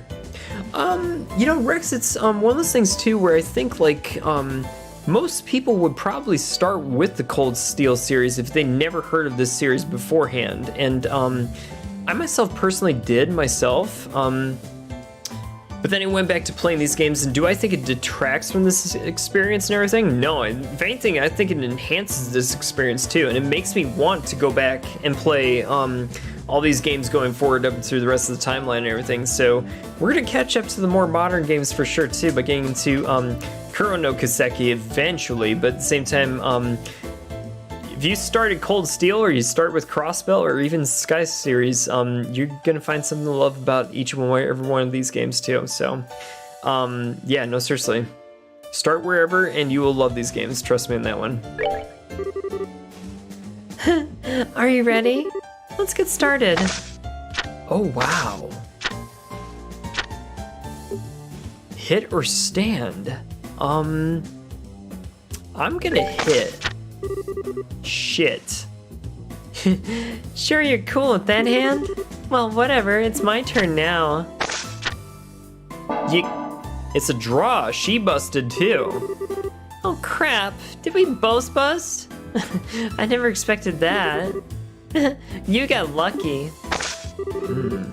Oh boy, gambling. Oh yeah, I know, right? I'm gonna win the next one though. This guy's got an ace showing up over here, but still, I'm at a 20, so I can't do anything but stand. You aren't gonna draw? That's a bold bluff if it is one. Oh, thank God it's not a picture card. Hey, let's go. Looks like you win this one. Congrats. I won't lose next time. Oh. You know, I gotta have to go with a hit this time out. Stand at 19. You sure you're cool with that? Well, whatever. It's my turn now. Ooh, there we go, girl. Dragon Quest gambling addiction started. Hardest part of the game right here. Dude, I know, it's like so freaking hard. So this is written, all the cards are set? I don't think this is like totally like story written though. You kind of have to have some level of common sense with this one too. Oh, if it's 8, hit me. I'm gonna stay with 18 though. Might be a gamble, but that's what you do. Hey, looks like you win this one. Congrats. We gotta win another 4. We gotta win another 4 hands. Let's see what you got, girl. Shit, I hate these little 14s. 13, like 12, 13, 14, 15 is terribly awkward with blackjack, but still. Especially when she's got like 10 showing, where I gotta think that this might be a 10 too. Hit me. Ooh, not bad, not bad. Even if this was a 10 or something like that, I mean, we're dead even, so I'll stand. Please don't have an ace up your sleeve, girl. That I can tolerate. At least it's not a loss.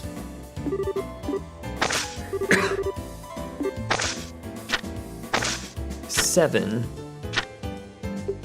You know, I'll stand.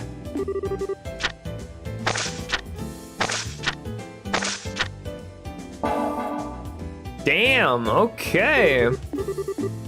Wow, I probably should have hit that, but this game is rigged. Oh my god, totally 12. I hate 12, especially when you get like a face card or like a 10, it just busts you. Oh shit, bust. Damn it.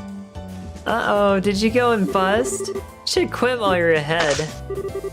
Ready for the next one? Oh wait, do you just have to like win a majority of the hands? Because if that were true, then I think we're actually good. If you win one war, you're good. Shit. Oh my god, she totally is friggin' like killing me now. Damn it, damn it. Oh, this is awkward. 14 is so awkward. 12, 13, 14, and 15. So freaking awkward in blackjack. Hit me. Shit. Shit! Well, even if I stood there, it wouldn't have like done me any good. Oh no, it all comes down to this. Who's gonna win the last round? Who is gonna win? You couldn't like deal me a blackjack when it really counted? I'm gonna stand with 16. Shit. Wait, do we have to do this shit all over again? Crap. No, did we like screw this up? Oh my god. Well, that was a letdown. That's all you're capable of. Even if I did convince Jack to challenge you, you'd lose against him anyway. Well, as harsh as this will sound, rules are rules. You're gonna have to leave for today. Really for today, come back once you brush up your skills, okay? Try again without lowering the difficulty. Just do it. All right, you know what? Let's speed through this. There's decisions that need to be made. 13 hit. Hit. Come on. Yes, I'm very cool with it. It's 21 now. Oh my god. Won't lose next time. Oh shit, we got an ace. Give me. Oh no, you bastard. You bastard. Oh, stand. Stand with 18. Shit. You have one more point than me? Oh my god. Bullshit, bullshit, bullshit, bullshit. God damn it. Okay. Ah, no. Yeah, she would have won that anyway. Triste. It's all in the luck of the draw. Like random number generator stuff in this game. Hit me. Shit. Shit. Oh, she got a 21 in that? How'd you get 20? Oh my god. This is ridiculous. I don't want to lower the difficulty neither, just because like a part of my pride is like, dude, yeah, you would have won that anyway. Oh my god, ridiculous. Well, that was just luck. CPU is cheating. Well, I mean, it's like one of those things too where again, like it really is luck of the draw, because even if you play it like perfectly right, sometimes like it's just there for you. All right, come on. Because that part of me that wants to like beat it like as it stands right now with this difficulty is like right there, and I'm sure that this is like the thing that leads people to gambling like that much more, but even she's got like a 10 card back there. Shit, she's got blackjack already, first round. It's okay, maybe my luck will turn, I don't know.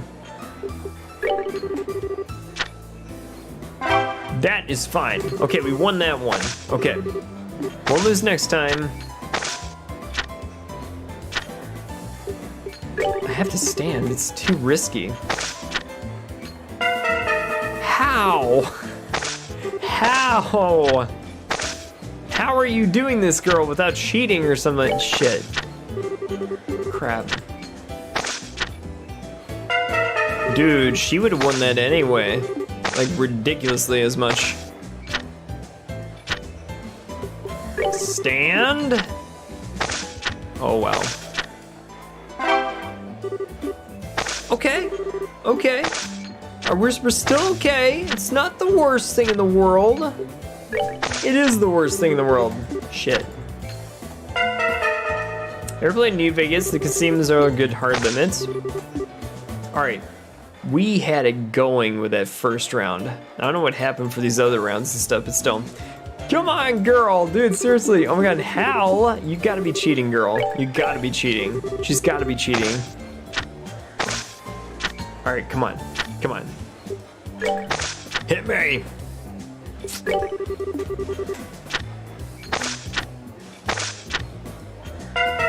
Jesus Christ, getting 21. Okay, God. Oh my God. This game is so great. For the next round, yeah. Stand, 20. 20 is good. 20 is good. We got this. Come on, come on. Hey, let's go. Earn that star, boys. Earn that star. All right, where are we at now? Hit me. Stand at 20. Shit. All right, give me a blackjack. Come on. Oh, you couldn't give me a blackjack? Really? Really? Game? Really? Damn it, man. Damn it. So what kind of 14? Hit me. Hit me again. Stand at 18. Okay, we'll take that as a win. All right, we're 2-2. We're 2-2. We just gotta win 2 more hands. 2 more hands. Stand at 17. Jesus Christ. Okay, come on. Come on, give me something good here. Shit. Those 13s are so awkward. Crap. Yeah, you screwed yourself out of that one, did you? Dude, this is so freaking crazy. What? No, Key, you were totally like right when you said this was like the hardest part of the game. I'm like, for real, dude, seriously. Who would do this? We gotta be able to do this the right way without lowering the difficulty. Gotta be able to do this. Come on, come on. Stand, stand, stand, stand, okay? Hey, let's go. That victory's earned. All right, we're starting off good, boys. 3 more hands. Come on. Come on, give me the good stuff, man. Come on. I'm very cool at the 21 hand. Oh my God, dude. Ladies, what's up, y'all? Hey, let's go. 2 out of 2, people. 2 out of 2. Gotta win 2 more hands. Is the heart of the cards with you?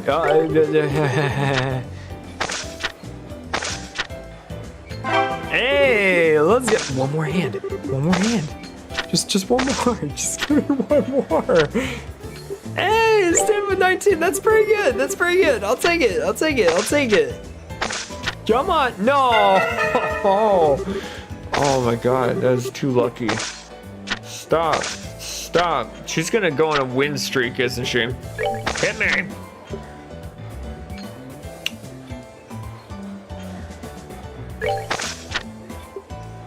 Shit.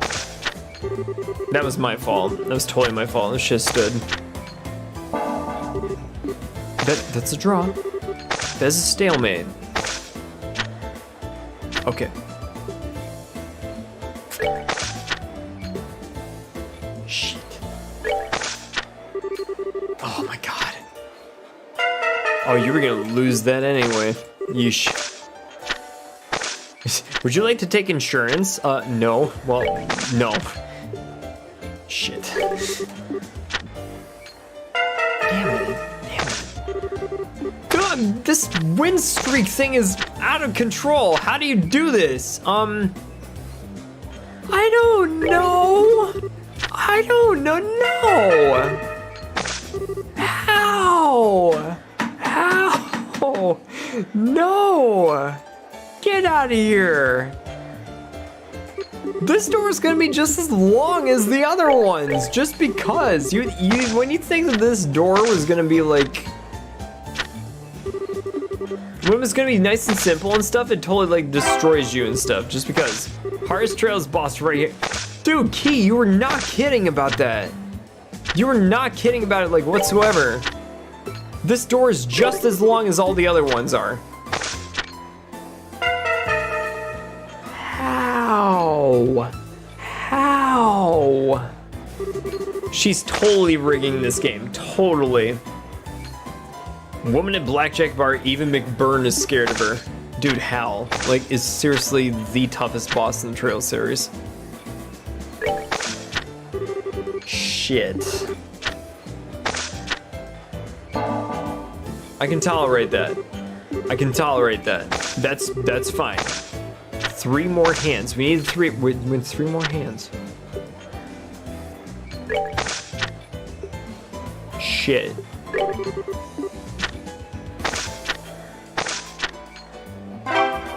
Hey, okay. All right, that's fine. Sometimes you just gotta keep your cool. You gotta keep your cool, man. You gotta keep your cool. She's gotta be the Ouroboros Grandmaster or something. Keep my 21, dude. Hey, let's go. 1 more hand. One. Come on, 1 more hand. Come on. Come on, it's gotta be it. Staying with 18? Is this it?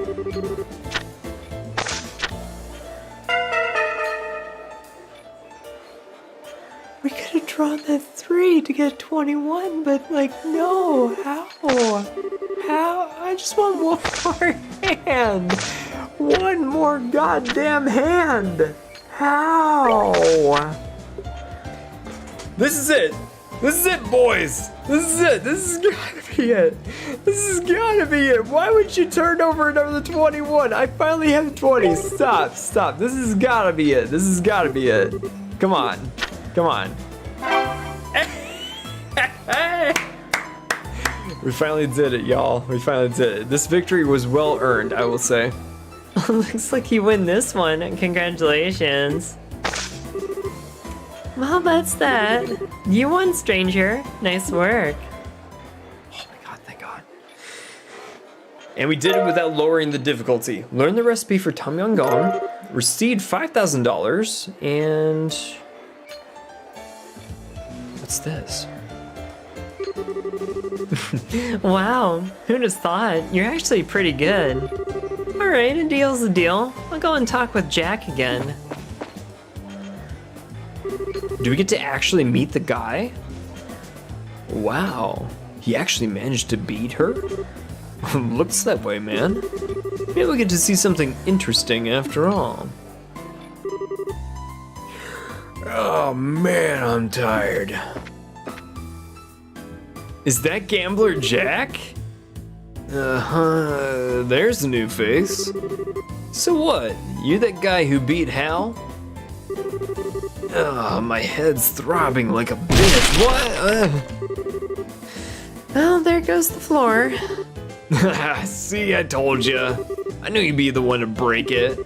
That you did. Psh, poor guy. It's kind of crazy how amazingly lucky he at gambling is, yet amazingly unlucky at everything else.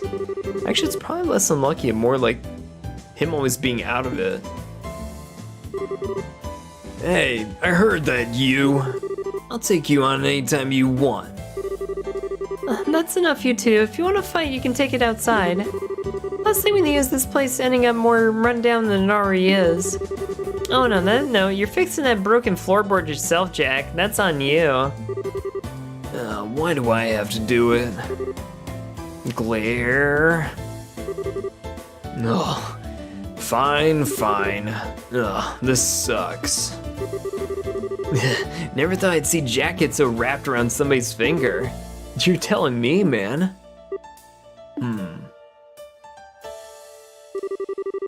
Anyway, sorry for the wait. Here's Jack. So, I was right then. This is the guy who wants to take me on, eh? Sure is. Really? Doesn't look like he's gonna put up much of a fight to me. Never let your guard down, or you could find yourself stumbling into something unexpected. Like, you know, the floorboard again. Ugh. Anyway, I'm Jack. I think you already know that though. Before we do any gambling, I need a drink. Give me a whiskey, Hal, on the rocks. Well, what was that you said earlier about a hangover again? I got rid of that just now. Come on, we haven't had it all day. Oh, you're unbelievable.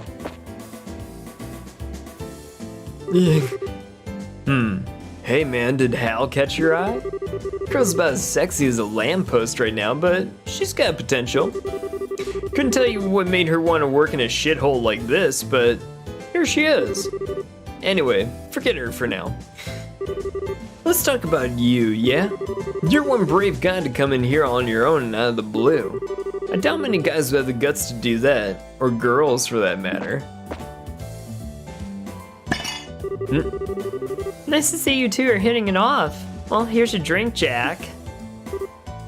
Thanks. Huh, you hanging around? I figured you'd get back to work. As if I could work knowing that there's an exciting match going on over here.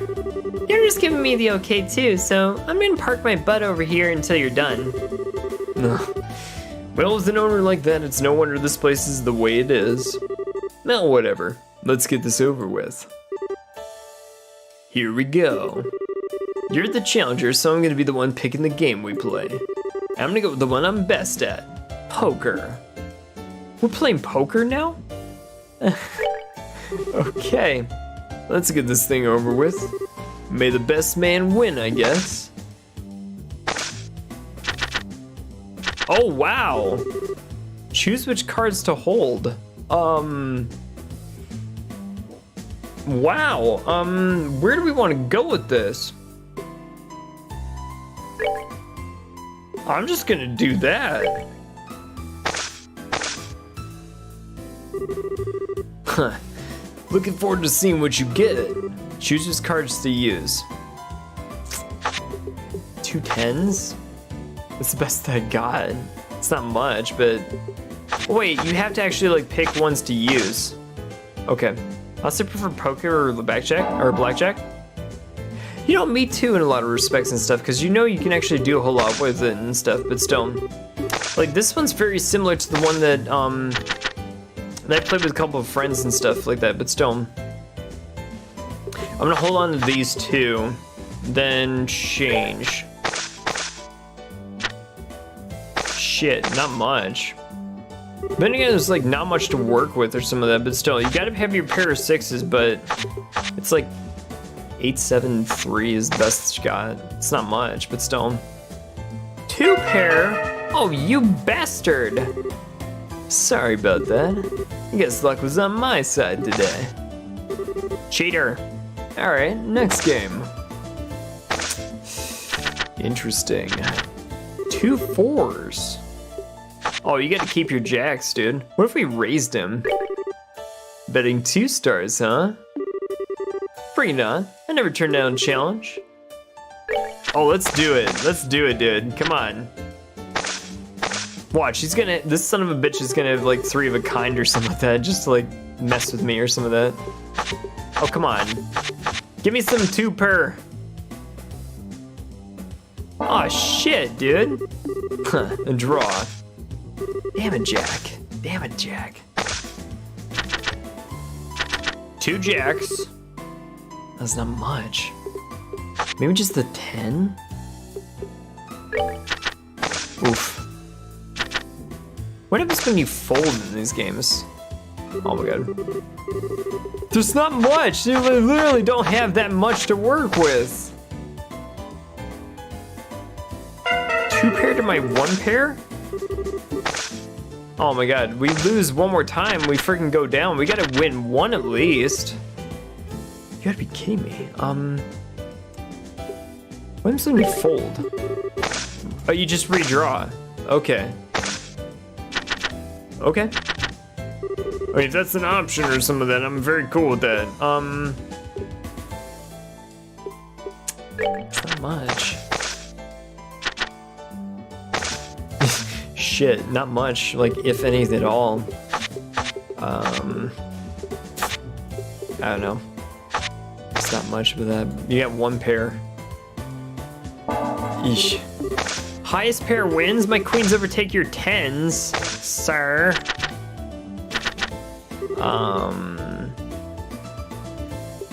You might be able to go for the flush draw. You might be able to go for the flush draw.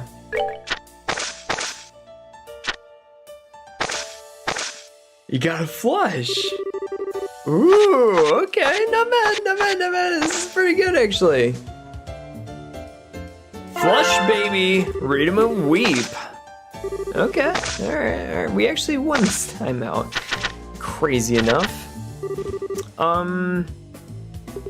Just the 9. Just the 9. That's really like all we can do. Let's just go with the 1 pair. Again, it's not much, but at least it's something. You gotta go with your pair of 9s, but everything else is just whatever you get. But still, he had 3 of a kind. Oh well. Dude, this guy's gonna be challenging, that's for sure. Let's do this instead. Okay. Wow.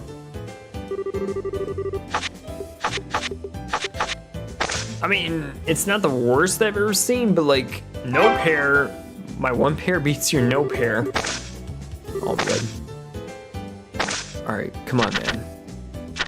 We've been also like knocking on death's door this entire time. Yeah, I didn't like that hand. Let's fold and redraw.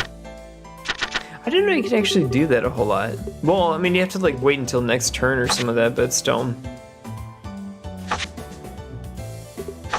Dare we go for like the 10 draw? I don't know if that would actually like work. You have to get really freaking lucky for that type of thing. That's the problem. It's like not much, but still, just take it, I guess. Yeah, he didn't have jack shit too. Jack shit. Oh my god. Alright, come on, kid. Come on. Dare you go for it? Wait oh, no. I was hoping for the jack, but you didn't get it. Shit. Shit. 2 pair, no pair. Crap. Okay, come on, Jack. Come on, Jack. Give me something good, dude. Pair of 7s? Pair of 7s is not much, but he might have no 7s or just anything in general, so shit, just do that. He had he had the other pair of 7s, no kidding. You've got to be kidding me. Try it! Oh man, so freaking close. Let's just do that. Come on, dude. Shit. Alright, we lost all of our stars, so Gauss is just not on your side.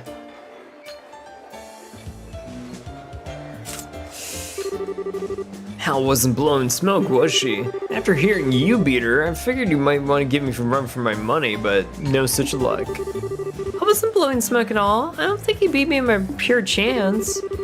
Doesn't really matter now. My interest is gone, I'm afraid. By all means, come back again, but make sure you can do a whole lot better if that's what you want to do. Challenge Jack again?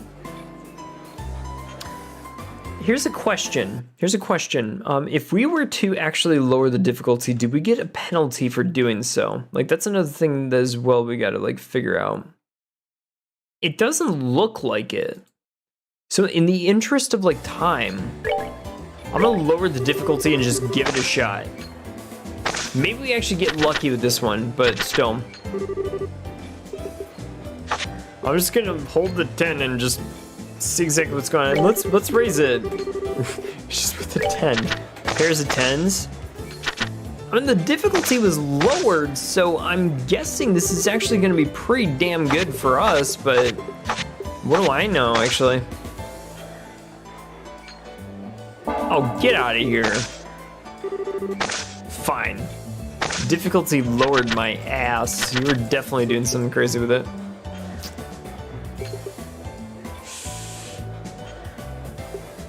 Just change them all for the most part.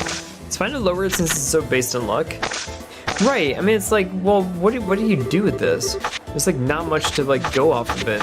And it really is all just luck. Full freaking, I thought we lowered the difficulty. Bullshit, bullshit, bullshit. Fold. That is a bunch of nonsense. It's like nothing good with that one. You can't even fold this shit. I have no idea. Just do this. Low difficulty. Oh, now we have a pair of 8s, which is okay, I guess. But there's like nothing good that you can actually do with this. Watch, this asshole's gonna have like a full house or something like that. Game had mercy on me. That's what's called having mercy on me. Okay, this still does not, like, this still doesn't lower the difficulty, like, at all. Like, I have no idea. That doesn't help me at all. It still doesn't help me at all, goddammit. Okay, alright, come on. No pair, 2 pair. Man, dude, I shouldn't have even lowered the difficulty. There's no goddamn difference. This still doesn't help me out. It's, oh my god. And here you thought you were actually gonna get something good with it, but still. Well, let's just throw it there and see exactly what we get. What'd you get? What'd you get? Nothing. Psh. Hi, I love playing games. What about you? Son of a bitch. Hi, my name is Game Lord Jack. I like lowering the difficulty on my friends and stuff, you know, just try to get their stuff going, you know, totally just destroy you and stuff, you know, when you least expect it. You thought we were gonna lower the difficulty. Well, think again, you little bastard. You had 2 3s as well. Oh my god. Oh my god. I didn't know, he like literally is one like move away from killing me.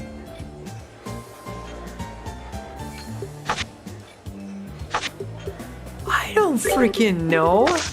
Try again, man. You gotta get some like real winners in here. You gotta get some real winners in this. Oh, now we get 2 pair. Okay, all right, fine. This is like the game's way of saying, oh no, you definitely got this. I wonder if the game does that if you only have like 1 star left. It just like gives it to you automatically. Like whatever like hand comes up the CPU will just give it to you automatically. I mean, I don't know. You know, let's raise them to 2 3s. For crying out loud. No, just do it. See if the game, well, okay, all right, okay. It's not bad, it's not bad. Make sure you pick all 3 3s.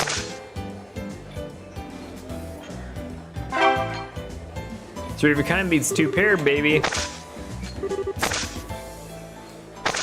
Okay. Where are we at now? Wait, did it not give me the 3rd? No, I thought I bet 2. Oh, it canceled my raise. Fold, get that shit out of there. There's nothing good in there. There was nothing good in there. There still is nothing good in there. Raise it with a pair of 3s.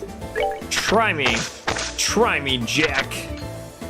Ooh, okay, all right. I'm liking this. Pick all 3 3s. No any mishaps up in here. How you like them apples, Jack? Should introduce you to one of my favorite cereals called Apple Jacks, but no, stop. Just do that. Play it safe. Shit. What do you have? Like nothing. It's literally nothing, but still. That's a throwaway hand. 1 pair of 2s. Alright, next game. Come on. Raise. We got 2 pair. Full house, baby. Come on. Oh, bastard. Watch, he's gonna be the one of the 3 of the kind this time out. Try me. Hey, okay, we just need to get 1 more hand.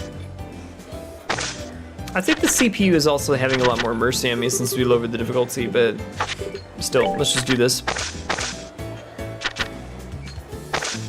We just have 1 pair, that's all you got. Just the pair of 3s. That's it.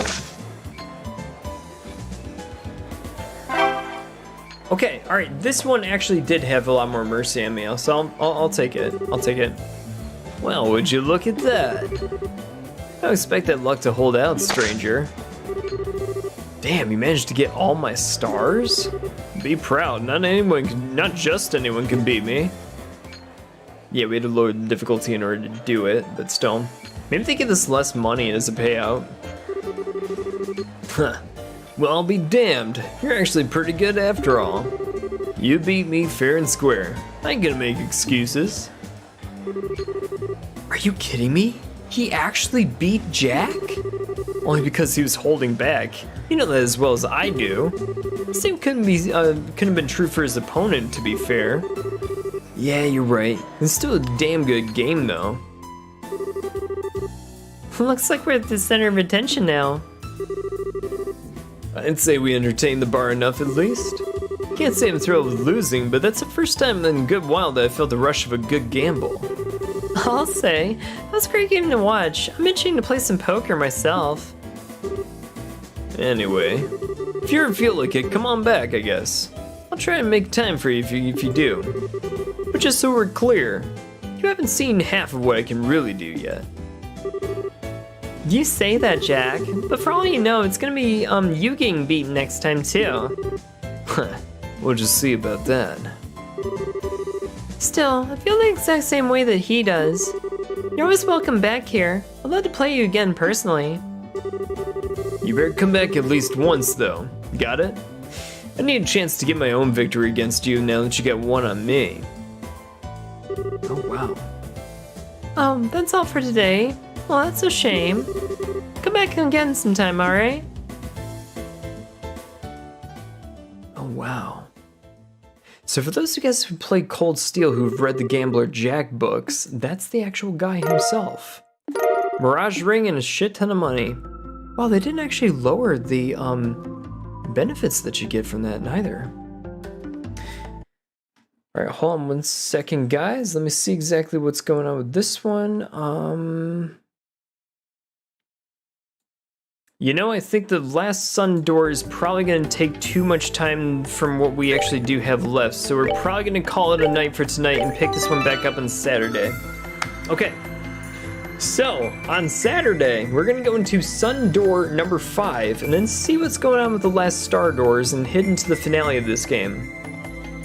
We basically took care of most of the side questy stuff tonight, which is pretty much what our goal was for tonight anyways and stuff, so we got to see a lot more stories, and in particular, the one that I was really fond of was the one door with the Chancellor Osborne arc in that one. That was pretty cool to actually watch. But where's it gonna go from here? Oh, that's anyone's guess. Bro, there's an NPC in the Trails of Sky named Mr. Ratio. I forgot about him. Does he have a brother named Mr. L? He did take a couple of L's every once in a while and stuff, but still. Just kidding. Alright, until next time, guys, on Saturday night, we will see you all soon in the next video. Take care, everybody. Stay classy, and good night. Bye.